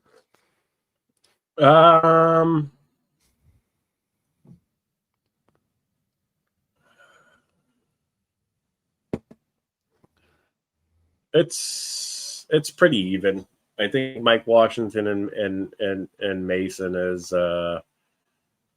pretty much a wash. We talked about Mason earlier. I'm not really big on Mason this year. Mike Washington will be good as long as Genty's not 100%. I talked about it with Andrew Cooper on my show Tuesday. I asked him outright. I said, "Do you think Mike Washington carves a role even when Genty is back and healthy?" And we talked about how Ashton Genty does everything better than Mike Washington. There isn't one set of skill that Mike Washington can outperform Genty at. So he does not think, and I kind of agreed with it because, going into the season, even with the preseason hype, I didn't think Mike Washington was going to be a factor at all to Genty's volume until he got hurt. So with that being said, I only like Washington when Genty's out. So I don't know if this was a good trade or not. Alec Pierce, again, not 100%, but we know what he can do once he is. And Jordan Mason does have upside, even though I'm not in on him. The upside is there if Aaron Jones were to go down. But yeah, this is a pretty even trade. I think Josh Jacobs is the best player in the deal. So even with the suspension, I like it. It's not a bad gamble. Yeah, I don't know, man. Jacobs it could be real ugly. I mean, he could turn into a zero. He could, yeah. Could turn into a Ray Rice type situation, and I loved Ray Rice, man. And this could be the same thing for Jacobs. So yeah, it's risky. It's definitely risky. Alec Pierce is a good player, but he's got some risk involved as well. Again, you're talking a 10-man league, so I'm sure these are depth pieces, or they're like your last starters. They're not anybody of significance, so it's not that bad of a gamble. All right, Joe. Well, I appreciate you there. I add J.K. Dobbins for $5. I don't know. I couldn't pass that up. I just feel like that was too good. Absolutely, man. So, all right, man. Appreciate you. Thanks for coming on, man. And man, this is gonna be a great season. So we're gonna have a lot of fun. I'm looking forward to finally meeting you in person in New York, man. We've talked a Yeah, lot. next Friday. Next Friday, man, I'll see you in New York. We'll have a good time. Maybe we'll smoke some Newports. Get up. You won't see me smoke. You won't see me All right. smoking I'll anymore. have some American spirits, so maybe we'll puff on one or two of those. We'll I, see. I can bring something that makes us a little silly. I'll take a puff of that. All right, we'll take some of that too. All All right. right, my man. Well, good shit, man. Thanks for hopping on and answering the questions, and we'll talk tomorrow, man. All right. Finish up the auction, man. Kill it. All right, buddy. Appreciate it. Good night. Peace.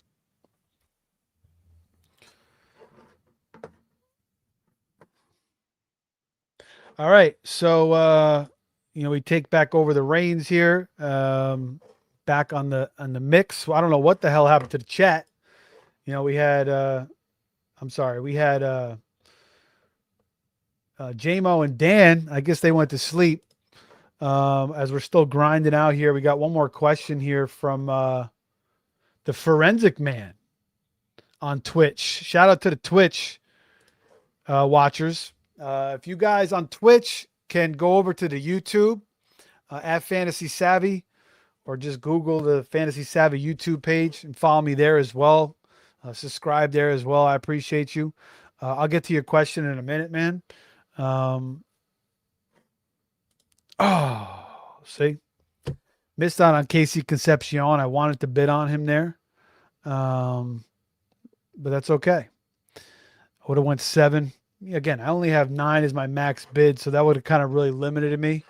And I still have, quite a few spots open here. But I will get to your question in a minute. Shout out to Joe for, hopping on the show, making things a little bit easier here tonight. And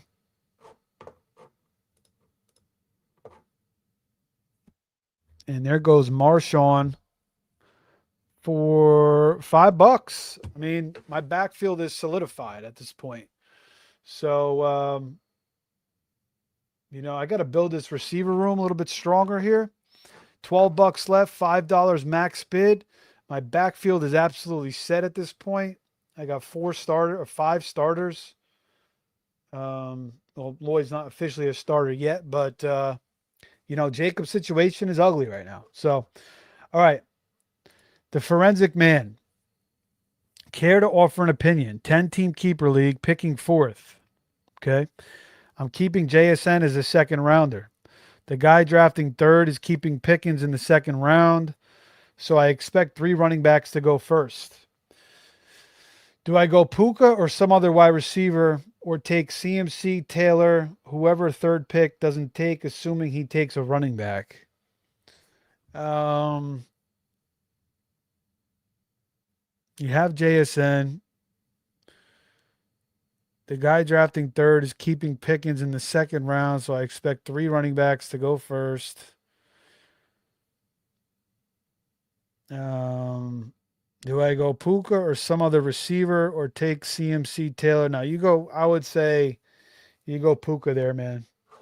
You could, I think, that's the general trend of the year, but if Puka is going to be available for you, having JC Smith and Jigba and Puka, that's pretty damn rare. So, I mean, sometimes CMC and Taylor, Taylor falls into the 2nd round sometimes. Again, this is a home league and a 10-team league at that. But I think I'd go with Puka and JSN. If you wanted to take a back there, I'd probably would, oh boy.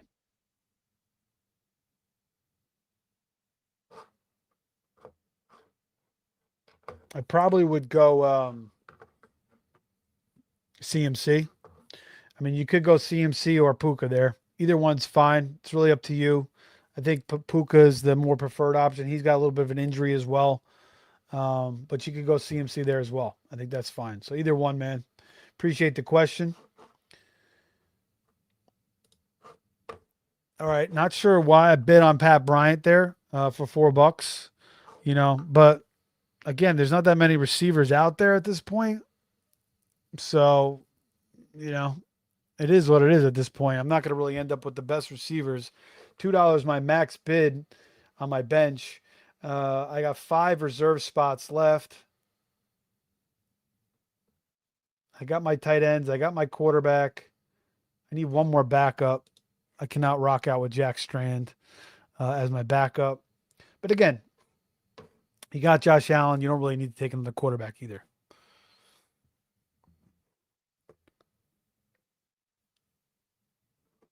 Receiver room's going to be a little bit iffy.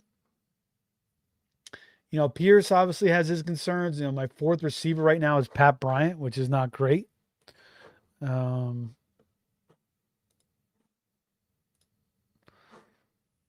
Pull off Tank Dell for $1.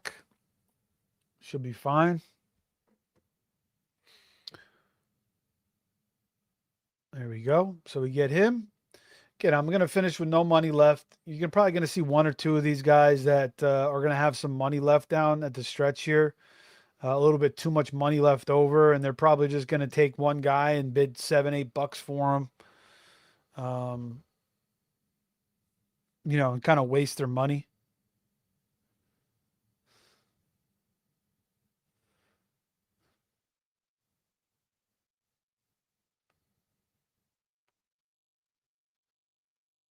So, you know, that's the one good thing I got going for me. I pretty much do that in every single draft. I always spend my money. I never have any money left over, and I'm never just like having $7, $8 left and, you know, just putting that $7, $8 in some guy that goes for $1 or $2 just to get rid of my money. Towards the end, I'm usually playing that dollar derby. You know, at the end here, we'll go over the rest of the teams. Joe kind of broke it down at the halfway point, but we'll break the teams out, break the teams down. We'll go over kind of how many, you know, true studs they have on each team. That's what we did last time as well. If you guys are watching, I appreciate you. If you could hit the like button. If you haven't subscribed already, appreciate you as well. We're going to have a couple more live drafts until the end of the season. I'm sorry, until the beginning of the season starts. And then during the year, you know, recaps of the week, we'll have waiver wire stuff, fab stuff, previews, some film stuff, you know, kind of mix it all in. Some NFL picks, some DFS. We're going to have some NBA drafts here on the NFFC. The NBA season is going to start in October. We're going to do some March Madness once March hits. So that's kind of what you can expect from this channel. If you guys are looking, you know, watching on Twitch or Twitter or X or any other, you know, Facebook or wherever you see this, head over to our YouTube channel and watch us over there and subscribe over there if you can. YouTube at Fantasy Savvy. And we got some preseason action tonight. We got Trey Lance starting right now. I saw Justin Herbert fumble the snap earlier on. I'm going to go over some of those box scores real quick. We'll try to work that in as we, you know, go through this auction as well. Try to keep it entertaining for you guys a little bit. We'll go, you know, right now we have the bids popped up and we'll bring back the board again soon.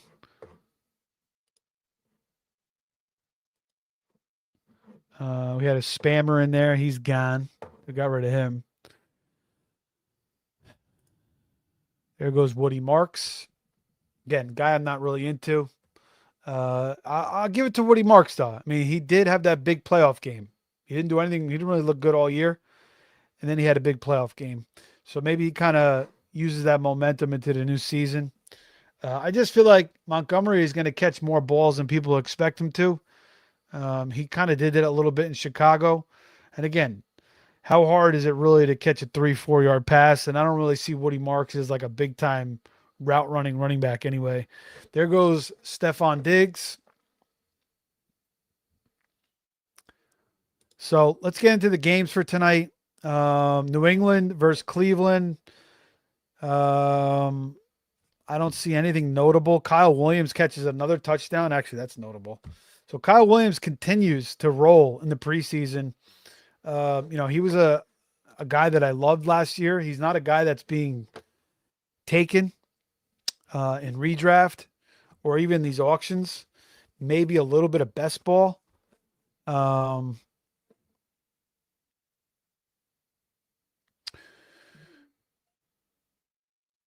but he really could emerge, man. I really like his talent. If something happens to Dobbs, I mean that no, there's no more Boudet there. Matt Collins is still kind of in the way. Let's go Titans D here for a buck. They have a really formidable defensive line. Um, Salah has brought over some of the Jets guys. Um, Jermaine Johnson, John Franklin Myers. Jeffrey Simmons is an absolute stud, and they're playing the Jets week 1. That seems like a total revenge game. So I'll just throw them out there, grab my defense. Great first game matchup. High upside pick there. And then we'll just stream defenses the rest of the year. But hey, they look really strong. Maybe I'll roll with them in week 2 and see what they got. The key, what I need to do here is I'm gonna have to hit on some of these receivers here, in this auction, because again, I think most of my picks down the stretch here are going to be receivers. My running back room is filled out pretty nice. Jack Strand, if you notice him on the team, I missed my auto bid and somehow they threw Jack Strand out there and I got him for a buck. So it is what it is. I don't know why they threw Jack Strand of all people out there, especially early in the draft with all those big names.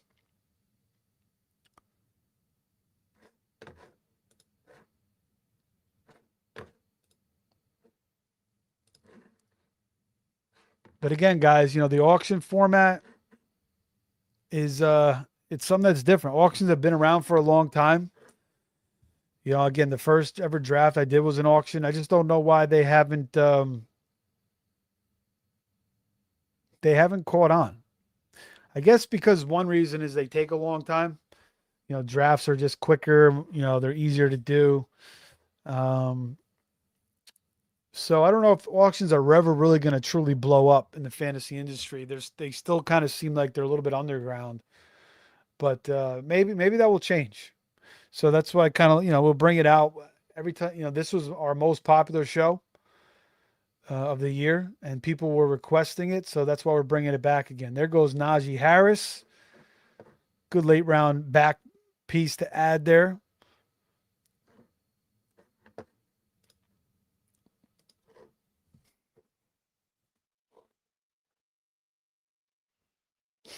Cyrus Allen.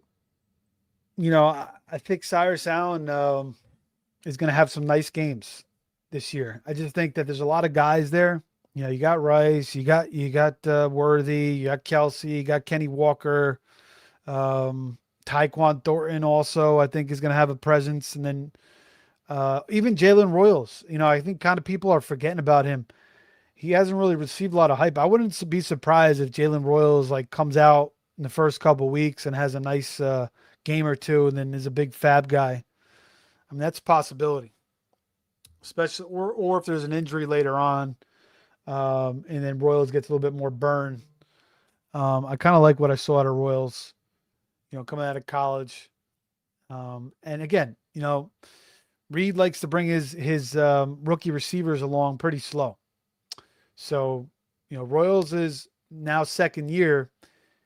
Everybody loves Cyrus Allen, and Cyrus Allen looks great, but Royals may get a little bit more of an opportunity early on. So that's just something to pay attention to. There's Ty Simpson rolling out. Ty Simpson. Oh, nice throw. Wow. Beautiful rollout by Ty Simpson, sprinting to his left. And he hits who is it? Hits somebody in the corner of the end zone. That was a nice throw by Ty Simpson.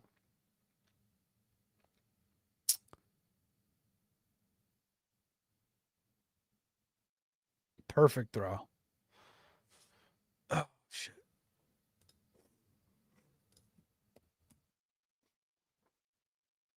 No. All right, Brenton Strange for a buck. Okay. I don't really want 3 tight ends, but It's okay.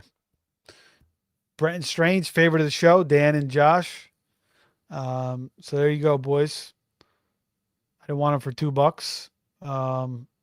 I wanted freaking to throw out a receiver, but I was watching this game. I was watching Ty Simpson, and my bid came up. So now I'm dollar the rest of the way. So again, if you're going to do an auction, you don't want to be live streaming at the same time and trying to, make a content show. I mean, I could just shut the hell up, I guess, and try to stay focused on this draft. But I feel like if I just sit here and don't say anything the whole time, it's just kind of weird.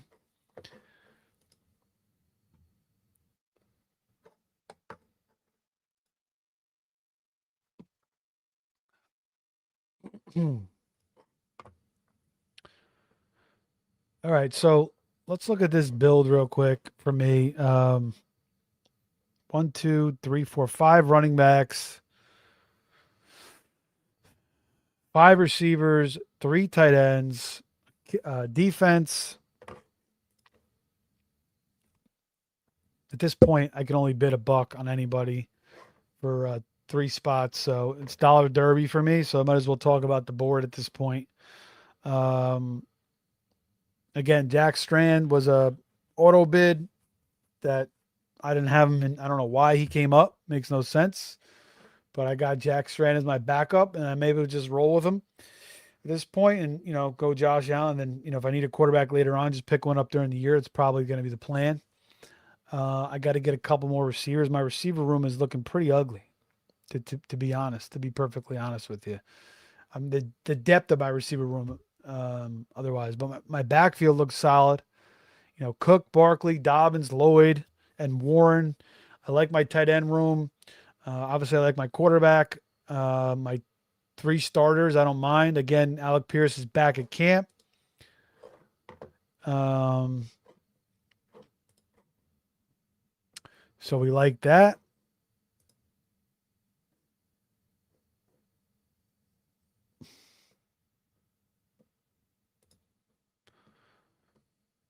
Just add some guys to my queue here. I'm going to call out for $1.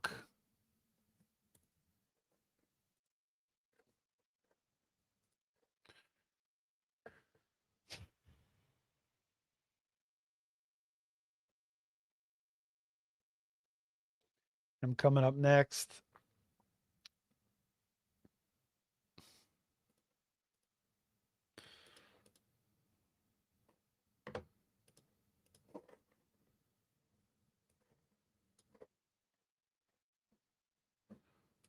Kobe Lane. That's the guy I wanted to throw out for $2 over. And I just missed putting him in there. I don't know why I didn't put it in, but I probably wouldn't have got him for $2 anyway. So it's all good.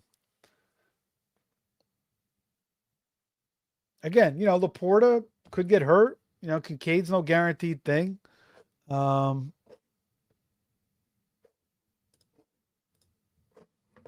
throw Shakir out there for $1. Continue this bill stack. He goes for 2. So, I got to wait my turn again now here, as only one team has filled out their roster.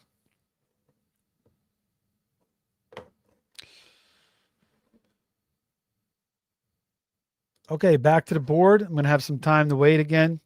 So team 1, they get Dak and Murray as their quarterbacks. All right. For $6, very cheap. They get a Chase Brown, McBride, Nico combo, a Chase Brown, Breece Hall, Nico McBride combo. So that's pretty solid. Four basic studs right there. They got Trey Harris, Lemon, Golden, Casey Concepcion. So, their third receiver is not the strongest. So they kind of filled it out with a bunch of good names there. Their running back room, they also get 2 in. They get Keaton Mitchell. And they also go Braylon Allen and Tank Bigsby. So they are done. They're filled out. Kenyon Sadiq, for $1, I'm not big into Kenyon Sadiq. I don't really think he's going to do much this year. But you have Trey McBride. If you want to take a shot on Kenyon Sadiq, I don't mind it. So again, probably 4 potential studs there: Chase Brown, Brees, Nico, and McBride, and then McLaurin could be another one. I mean, we talked about his age and the offensive line and the concerns about Daniels possibly, but McLaurin definitely could have a rebound year.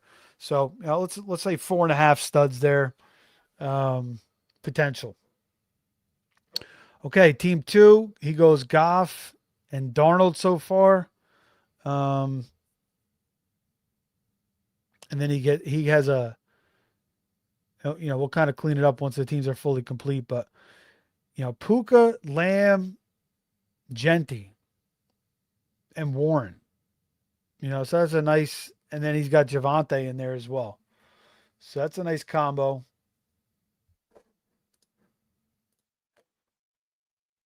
Genti for 29. That's a good value on him with the injuries. He's dropping in drafts. He's going for cheaper in these auctions. But you get Puka and Lamb. It's something you can't do in a redraft. So he gets that. And then Genti too. So, I mean, you can kind of get that in some spots now because of the injury, but you can never get that. Those are three first round picks he's got there. So it's definitely different. He gets Chig as his other tight end. Throws in DK and Tate. We'll see what other receivers he picks up to kind of build the depth there. And he gets Mike Washington for 4, which is very smart to back up Genti.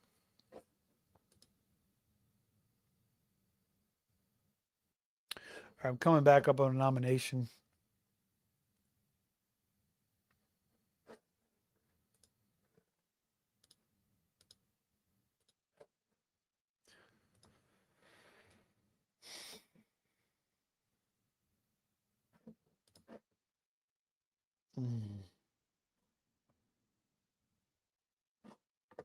Shit. I wanted to throw him out too. All right. All right, Beverly. Let's throw this guy out. See if we get him for $1.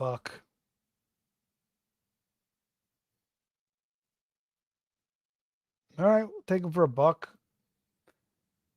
The last 2 picks will be receivers. We'll see who they are.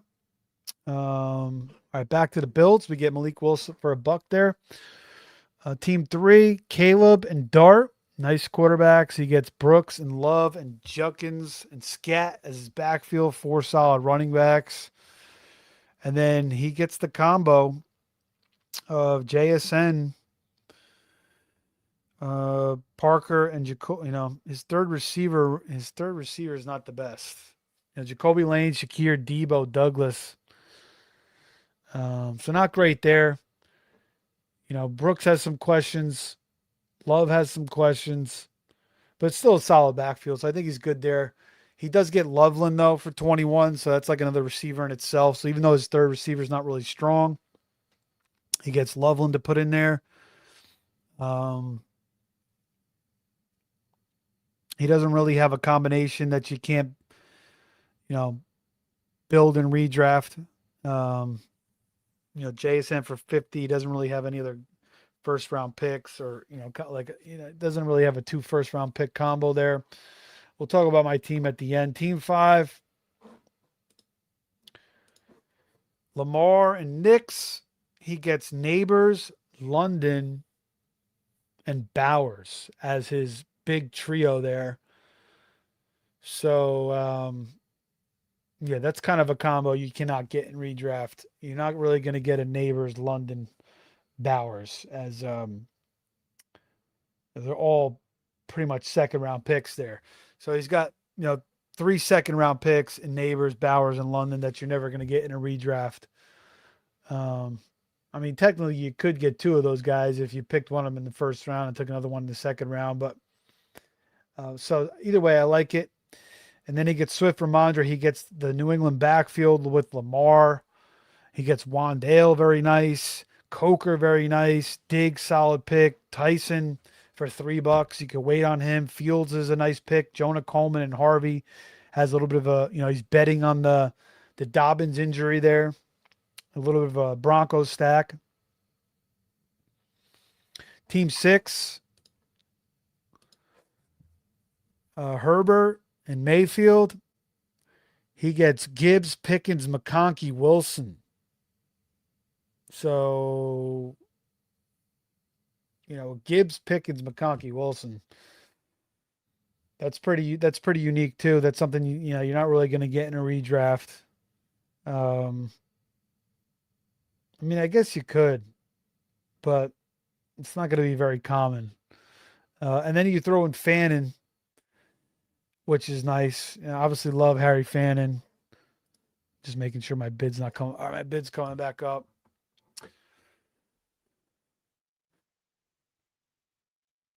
Hmm. Hmm. Hmm. Hmm. Hmm. Hmm. Hmm. Hmm. Hmm. All right, I'll get in for a buck. My boy Jeremy Bernard. He scored another touchdown tonight in the preseason. We still got to talk about those preseason games after we go through these builds. But yeah, team 6. You still got to fill out a little bit of that room. Judy, and got to get a couple more nice receivers. There's not much really left. Gets Krosky as his second running back and Rodriguez as his third. So his backfield, behind Gibbs is not the best, but good solid quarterback. You got Gibbs, the anchor, hero running back. You got a great receiving, starting 3 receivers. And then you got a solid tight end Fannin. So he's got a good base there.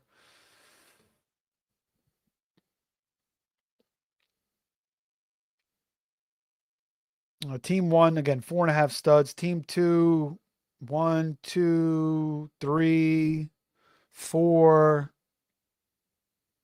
4.5, 2, I would say. Team 3, 1, 2, 3, 4, maybe 4.5 as well. So all kind of even. Team 5, 1, 2, 3, 4. You have 4.5 potential studs. Team 6, 1, 2, 3, 4. Maybe 5. Fannin could be a stud, so maybe a little bit of advantage. Team 6, Team 7, Purdy and Stafford as his quarterbacks.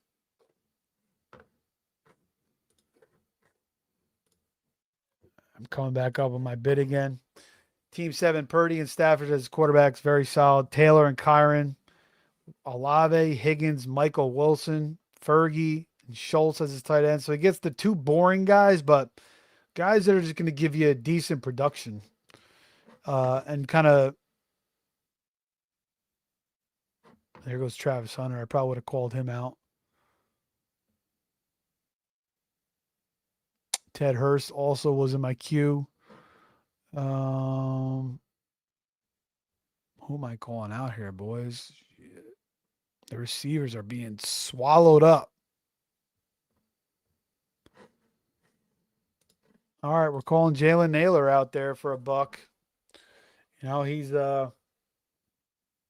no, he goes for $2. So he gets stolen from me. So I'm gonna have to get kind of creative with my receivers. I'll be honest. I'm not happy about the depth of this receiver room. Actually, there's one more guy that I like here that I'm gonna call out. All right. We'll put him at the top of my queue here. So he gets called out. But yeah, team 7, he's got Taylor, Olave, Higgins, Wilson, Purdy, 4, Kyron. He's got five potential studs there. And then he gets Corum too to back him up. He gets Gainwell, he gets Dowdle. So that's a nice balanced build. Good quarterbacks, solid receivers, gets Godwin. It's a nice build there. Team 8, Drake May, and nobody else yet at quarterback, but he gets him with Bijan, Achan, and Adunze, Brian Thomas, Pitts, Evans, Gunnar Helm for a buck is nice. Dylan Sampson, Trey Tucker is a good cheap pick. Cooper for a buck. So, some good picks. 1, 2, 3, 4, 5, 6. He's got, 6 or 7, even 8 potential stuff. I mean, he's got a lot of names that could break out here.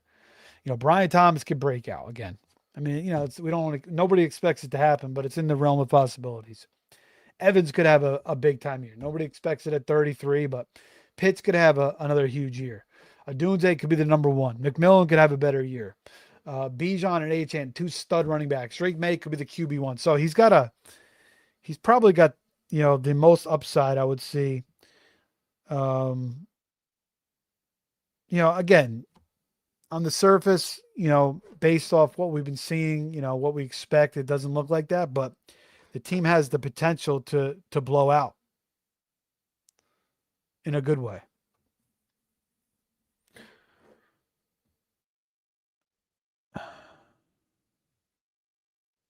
Just making sure there's no more receivers here that I can call out.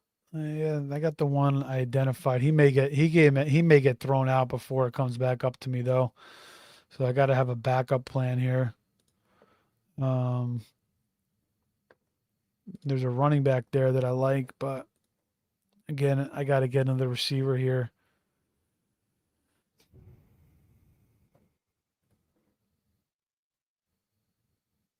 No, this guy didn't throw him out. Let's see if this guy throws him out. Nope. All right, so we're going to get him. We're going to get him.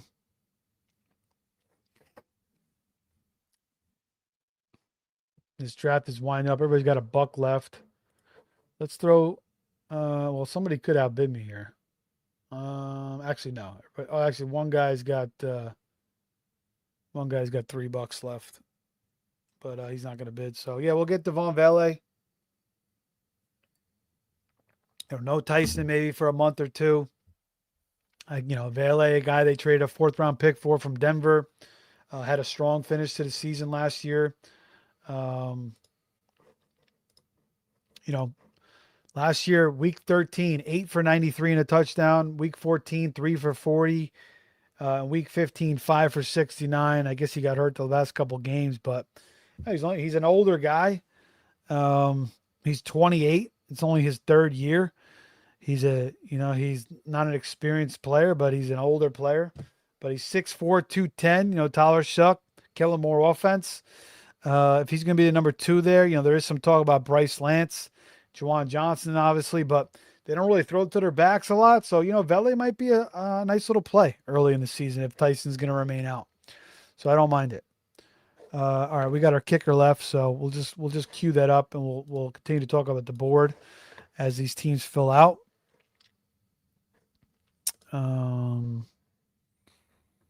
Put in some offenses here. Okay. All right. So yeah, team 8, I think he did a really nice job. Team 9, that's Sanda here. He got Hurts and Jordan Love. So nice quarterbacks there. Cheap, $7. And he gets CMC Montgomery, gets one, tried and true stud. Again, there's some concerns about CMC with the million touches last year, and every single time he's had, this many touches, he usually gets hurt the following year.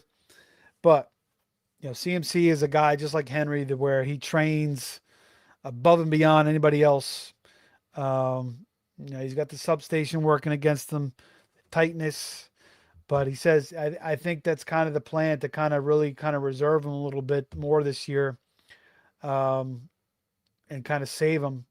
So we'll see how that plays out in the season. But CMC, if he's out there every single week, even if his numbers dwindle from last year, which they likely are, he's still going to catch a ton of passes and be a very, very good pick. So, I don't want to have a ton of CMC, but I'm going to have him. I already have him in some good spots, and he's very well. I think you can't be completely out on CMC. Then he gets Montgomery. We talked about him earlier. Joe doesn't really like him, but I see the logic behind Montgomery. He's the only guy. I don't really like Woody Marks, and even Sanda backs. He gets Woody Marks to back up Montgomery for $2. So he spends $20 in the Texans' backfield. He gets Justin Jefferson, who I don't really prefer taking in the first round in a redraft. I'm not particularly crazy about spending 43 for him in an auction because I have my qualms about Kyler Murray. But there's no doubt that Justin Jefferson is arguably still the best receiver in the NFL. It's just going to take a quarterback to kind of just get him going again. And we saw kind of what happened last year, with that shit show. But Murray is more equipped to help Jefferson, obviously. So, I got to start getting a little bit more Jefferson. And Jefferson's going to have a nice year. I think he's going to have a nice year regardless. Is he going to get back to those, amazing levels he had in the past? Probably not. But still should have a nice season. Then he gets Zay Flowers, just needs to get in the end zone. He gets J-Mo, one of my favorite receivers in the NFL. Dallas Goedert and Andrews, the two old veterans for $6. That's like going to the thrift shop and just getting two beautiful pieces of clothing and coming out, or like, buying a refurbished, something nice and refurbished on an iPad or a Mac on Amazon or eBay. A very good price there for those two tight ends. QJ for $9. He gets Wicks. Cedric Tillman, he is a Browns fan, so maybe he's expecting Tillman to end up in a better situation. That's a different type of pick there. Tillman was kind of getting hyped up last year. Didn't really ever do anything. He's kind of buried there now with the two guys they brought in. He's expected to get cut, so maybe he's expecting to end up in a good spot. Shaheed for $2, Dobbs for $3, Kalen Black to back up CMC. So he's got everything put in place here. Even if CMC goes down, he's got the backup. If Montgomery goes down, he's got, Woody Marks. I would expect, them to bring in another back. But, he's still going to get a nice piece, a good depth piece in Rachaad White. So very well built. Wouldn't expect anything less from Sanda. Team 10, Joey Burrow and Mahomes. Two of the best quarterbacks in the league. Two guys, Mahomes, nobody's really expecting to do much. But Mahomes could have a nice season. Could bounce back in fantasy this year, despite the injury. He gets Chase with Burrow. He gets St. Brown Chase. Again, that's something you cannot do in a redraft. So he gets that combo. Then he gets Rashee Rice. And Rashee Rice has the ability to play like a first-round pick. So that's a nice combination. He gets Kelsey to go with Mahomes. He's only got one tight end, though, so I don't know why he did that. I would have definitely wanted to take another tight ender, too. So that's the one error I see there. His running backs, too, are, it's not great. Pollard, okay, he's a starter, but then you got Ray Davis, who's a backup, and Ty Johnson gets more burn in him. You're banking on Jordan Mason having a big role. Kyle Monunga is hurt already. Who knows, if he gets Wally pipped by, Roshan, or, even Salvin Ahmed, I think has a chance. Emmett Johnson, he's a backup. P. Ryan, Grandpa, Jalen Wright, Justice Hill. So his backfield's not looking great. His receivers are great. He's got Burrow. But, overall, he went high on Chase and Brown, which is fine. I feel like he could still make it work. He instead of kind of like, and he gets Adams for $2. I think he should have went a little bit cheaper on his receivers after. I don't think he should have went 32 on Rice. He should have went more on a running back there rather than spending on Rice. That's what I would have rather did. And even 19 on Adams, he should have probably let that go too as well. But again, he's got 4 plays. He's got his 3 receivers. He's got his flex. It's just that, his starting running back is not the best. I like Tony Pollard, but more as like my 3rd or 4th running back. The offensive line is questionable. He definitely could perform like a good RB2. And then his second running back is just kind of non-existent. Again, maybe Monunga or Mason could fill in there. And he's only got 1 tight end too. So, I just don't really like how he built that. Team 11. Again, let's go back to Sanders as far as the studs. 1, 2, 3, 4. Hertz could get back there. 5. So about 5 studs. Team 10. 1, 2, 3, 4. Yeah, 4. I don't know if Adams can get to stud level again. He's kind of past that. Maybe a 4.2. Team 11. Daniels. No other quarterback. Again, I think you want to take at least one more quarterback, especially with Daniels, who, has shown he's kind of injury prone. I mean, he got hurt last year, but he also got banged up in his rookie year, too. If you guys remember, he got hurt in that Panthers game, hurt his shoulder, and was never the same for about a month. So he's a smaller guy. You want to back him up. I mean, you can't just, you want to get another quarterback there. I mean, again, there's guys that you could bid on during the year. I'm sure, and Brissett didn't get drafted. You could probably just throw him in there. So it could work. I just think, throw a buck or two on another guy, especially with 20 spots. But he gets Henry and Walker. And Henry for 28 solid. And he gets Bucky, Chuba, Charbonnet, Blue, Halani, Tracy. Our boy Scott Colby's in the chat. Scott, we'll get to you in a minute, man. Let me just finish up this. Going through these teams. Burden, Ibuka, Watson, Kraft. So, I like what he did. I mean, despite just getting the one quarter, that's not a major thing. I just, that's kind of what I prefer, getting another quarterback behind Daniels. But he gets Walker and Henry. Then he gets Burden, Ibuka, Watson, even Stribling, Flournoy, Jaden Reed, Jacoby Myers, his running backs, Henry, Walker, Bucky. This guy's got a strong team. So he's got 1, 2, 3, 4, 5, 6, 7, 8. He's got like 8 stud, 9, 8.5 maybe. Jawan Johnson's a great pick behind Kraft. So yeah, his team's up there with the amount of studs with what's the other team? Team 8. So I like what he did. Team 12. Jacobs again. At this point, with the he's got 2 misdemeanors. I'm surprised that the charges weren't worse. I guess it's because they only have his girlfriend kind of being on the garage floor, but supposedly he hit her. Yeah, the cops said she had some injuries, and she was seen on the floor, and I don't know. It's kind of risky. I mean, he could potentially do 18 months in jail. The possibility of the Packers possibly releasing him is that could happen. They could release him and bring in James Conner, or maybe a Trey Benson.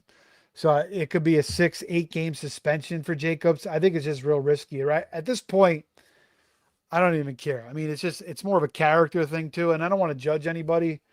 It just doesn't sound good. So at this point, I think I have 1 Jacobs share. I got him like the 5th round. I'm not going to be going after him until, we get more clarity. Again, you can get the value and all that, but I just don't think he can do it. So he gets Hampton, AJ Brown, Waddle, Marv, Lawrence, Kittle for 2 was a great, we were talking about that. He gets ETN. So Shuck for $1. So I like his quarterbacks. Price for 13, Algier for 2, Aaron Jones for 2. I think he built a nice backfield. Very nice backfield. His receivers, his first 3 are strong. After that, it's kind of risky. Branch I like, but he's not really a strong 4. Boudet's not bad too. Then Hurts. I mean, I like all the guys he took. They're all high potential guys, so it could definitely work. Like 1 or 2 of these guys could blow out. And I think he built a good backfield. I like the fact that he took Tonjes behind Kittle. That makes sense. Then he gets Terrence Ferguson. So it's pretty good. Potential studs. 1. Jacobs, forget about 2, 3, 4, 4.5, 5.5, 6. Yeah, he's got like 6.5, 7 potential studs. So I think he did a good job as well. So that's it. That's the whole board. We'll talk about my team. And we got Scott in the chat saying, Josh Allen for 14. Steve, what a great deal. Yeah, man, I was surprised. Going in the 20s. DJ Moore for 24. Love the hookup. Scott says he does about 15 to 18 auctions every year. That's great, man. That's a lot of auctions. It's a lot of time. I mean, these auctions, the draft, you can do in about an hour. I mean, a best ball draft, you could do in about an hour. A redraft, some of these NFFC, OCs go an hour, 10, 15. Sometimes they go a little bit longer, but the auctions are always going to take about 2 hours for the most part. Appreciate you, Scott. Smooth C says, I have the third pick. Should I take Chase? Because I'm thinking CMC. I would take Chase, man. Could you take CMC? You could. But based on I think you should go Chase there.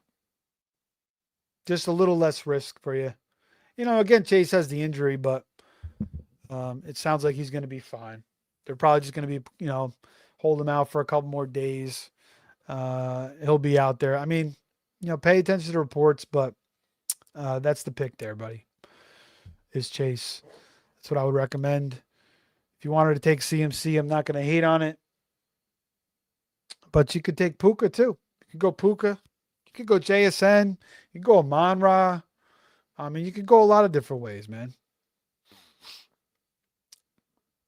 But I think Chase could be the pick. I mean, Chase has the ability to be the number one overall pick. Puka does too. JSN does too. Amon-Ra does. So, I mean, I would say either Chase or Puka, probably. All right, my team 4. So we get Josh Allen and Malik Willis. Forget about Jack Strand. Again, if you guys missed the show, I was talking with Joe. We just got onto the show. I think I was like the fourth guy to call a guy out, and it was my first nomination. And for some reason, it said Trey McBride, but for some reason it called out Jack Strand, who, again, he may end up being the freaking. Sorry, my nose is itching over here. He may end up being the Atlanta quarterback at some point with these freaking two guys. Tua can't stay healthy. It's looking disastrous. Penix is still working his way back. I mean, that probably won't be the case until about week 10. So Strand is a guy that it's my dollar in the hole that gives me a spot to, cut a guy early on and spend some fab on week 1, basically. So it's fine. It's not a big deal. But we get Jimmy Cook and Saquon. We get Devonta, DJ Moore, Pierce, Laporta. I talked about Laporta, the Drew Petzing coming over from Arizona, and just watching McBride last year, the way they really utilized him. I'm not saying that McBride and Laporta are the same type of guys. In some ways they are. I think McBride's more explosive. McBride's faster. But Laporta is he's a strong dude too. He could run people over. He could break tackles. So the way they use McBride in that Petzing offense was a lot of delayed routes, a lot of screens, a lot of short stuff, just some easy layup throws for McBride. And that's, one of the reasons he had such a huge year last year. And, Laporta, ever since that rookie year, really hasn't kind of, matched that. And I just feel like, compared to like some of these other names like Loveland and Warren, you get a little bit of a discount on them. Now, the discount wasn't that great. I kind of still prefer Fannin at 7 over Laporta, but I have so much Fannin this year, and even Kraft too, you could say, or Kittle at 2 is great. Goddard at 4. I mean, all these guys could outproduce Laporta. Just kind of want to mix a little bit more Laporta in now based off that Petzing, coming over into, the Lions offense. And I just feel like, he could really be utilized nicely. And I still feel like there's a world where him, J-Mo, and St. Brown can all eat, and even Gibbs. I mean, it's tough. But the Lions, again, they're going to be probably top 5 in points scored this year in the NFL. Their defense, some improvements, a little bit healthier. But, there's going to be a lot of shootouts. So I kind of like getting Laporta. So I feel good about him. I get Warren as my third running back. I get Dobbins as my fourth, and Lloyd as my fifth. Again, with the Jacobs news, I love the depth of my backfield. So, you know, um, the running back in my flex is going to be my thing. Um, the weakness of this team here is my receiver room with Devonta and Moore. It's solid, obviously, and then Pierce. $8 is still a good value considering he's off the pup. He's back at practice, but still he's got to ramp up. He's got to prove he can overcome the surgery, not have any setbacks. So there's still somewhat of a risk. And then, you back him up with Pat Bryant for 4. Okay. Not bad. Pat Bryant's getting a lot of hype in camp, but he's still going to be behind Waddle and Sutton, at least to start the year. Now, there is an expectation that he could kind of usurp, Sutton at some point. Sutton 30 years old. I love Pat Bryant. I dropped him a million times last year. The camp reports, the hype is incredible. Best guy, looks the best in camp, but it still may take him a little bit of while, but I can make it work. Tank Dell, we'll see about him. He's got a ways to go to work back as well. But I mean, if you guys remember Tank Dell, the guy was on fire before the injury, absolutely on fire. Even the play where he got hurt, I think he caught a touchdown or he was being targeted in the end zone. And I think he just got hit real hard. I forget what happened. And again, he's undersized, but CJ Stroud kind of hasn't been the same since Tank Dell's been hurt. Jeremy Bernard, love him as a rookie. Scored another touchdown tonight. I think the Steelers are going to be hard pressed to keep him off the field. And I love Roman Wilson. It kind of seems like Roman Wilson's time, but I don't know, man. Jeremy, I think, is a better talent overall, even though I do like what Roman Wilson can possibly bring. But I don't know if he's Aaron Rodgers' favorite. And I feel like for where Aaron Rodgers is in his career now, I think Jeremy fits the bill. I really do. You could give him handoffs, you can give him screens, jet sweeps, give him plays around the goal line. If DK or Pittman, Pittman and DK both have been banged up in camp.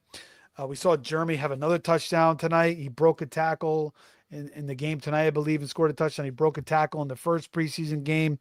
He's like a Debo, but he can also get downfield and run routes too, and he's got good speed. He's a special player.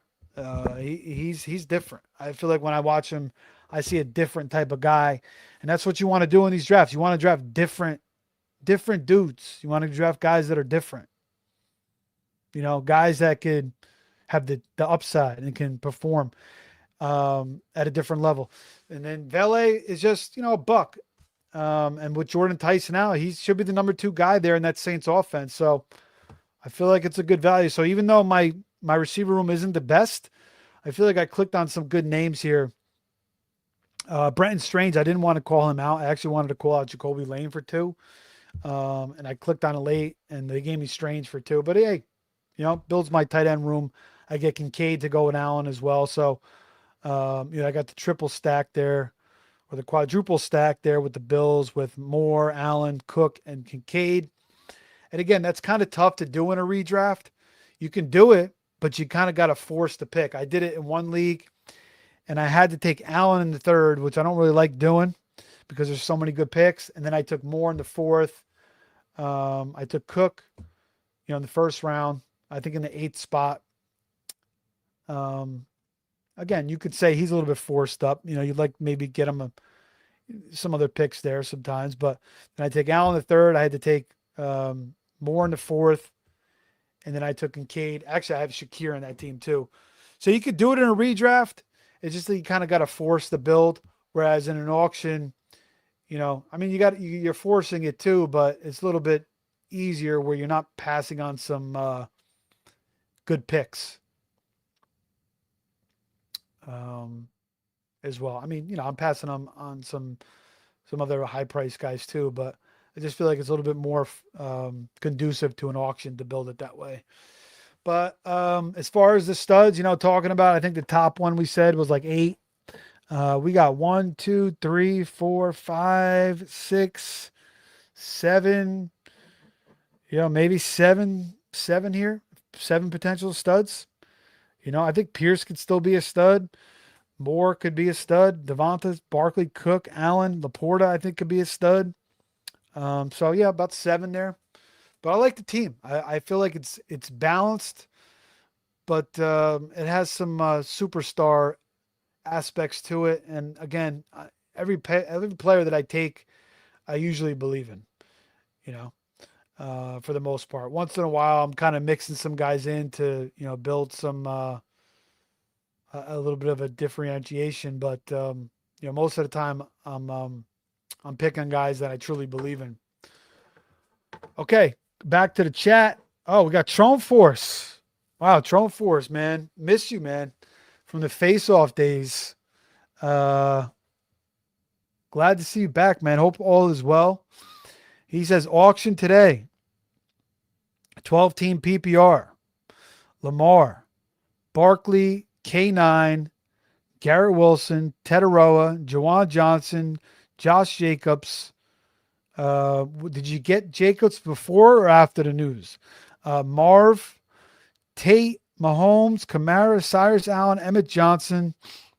We know he's the KC running back. If I didn't know that, I shouldn't be freaking streaming out here, brother. But all good for clarifying that. And Charbs on the IR. So any suggestions to improve? So, I mean, you got Lamar. Again, Lamar, he's in a new offense. No more Harbaugh. How's that going to look? There could be, he had a down year last year. He still is an injury concern. He's always kind of been an injury concern. But Lamar still is very, very capable. I believe in Lamar still. Think he could still be a monster in fantasy football, so no qualms about that. You get Barkley and K9, which I like a lot. You get Garrett Wilson, Tet, Marv, Tate, 4 solid receivers. Your tight ends, Jawan Johnson as your starter. Do you have another tight end there? If not, I don't hate it. I mean, I think Jawan Johnson's fine. And then you get Jacobs to back up, Barkley and K9. You spent 25 on him. You saw him go for 13 here. Again, I don't know if that was before or after the news.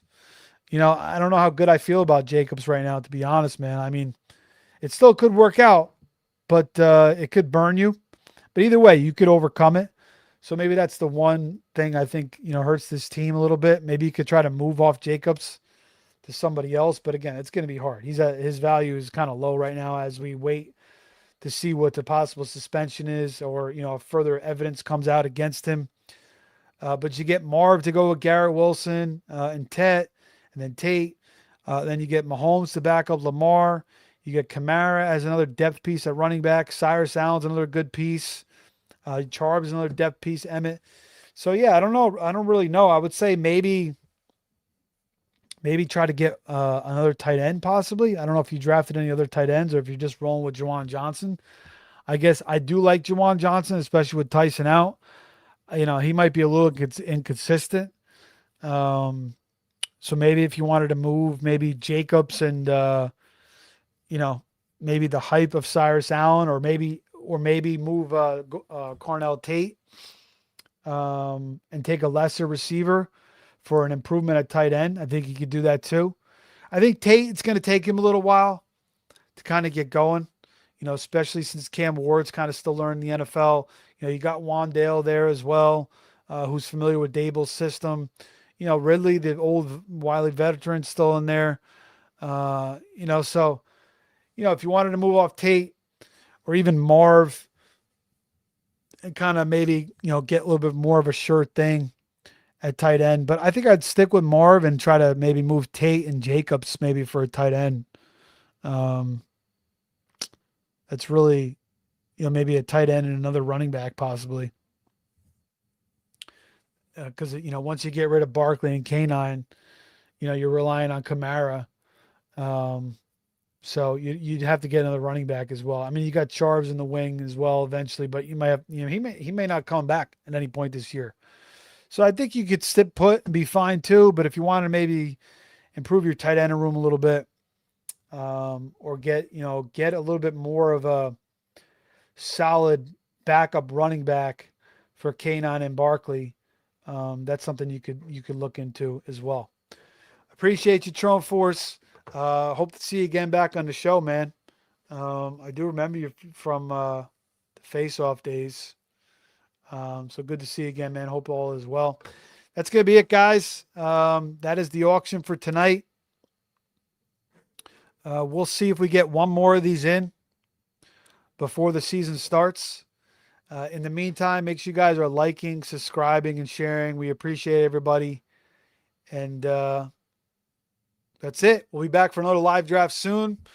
Probably Saturday night. I think we'll probably pop another one off. And then, maybe Monday or Tuesday or Wednesday, we'll go for one more. I'm going to be gone next week from Thursday all the way, through Labor Day weekend until Wednesday. Joe might pop on here for a live stream. That is possible.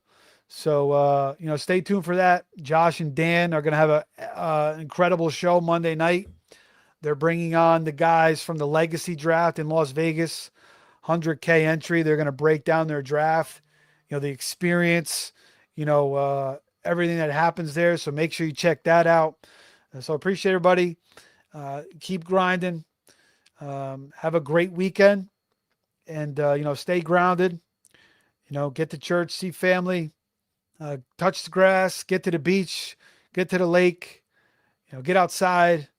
And that's it. Until next time, take care.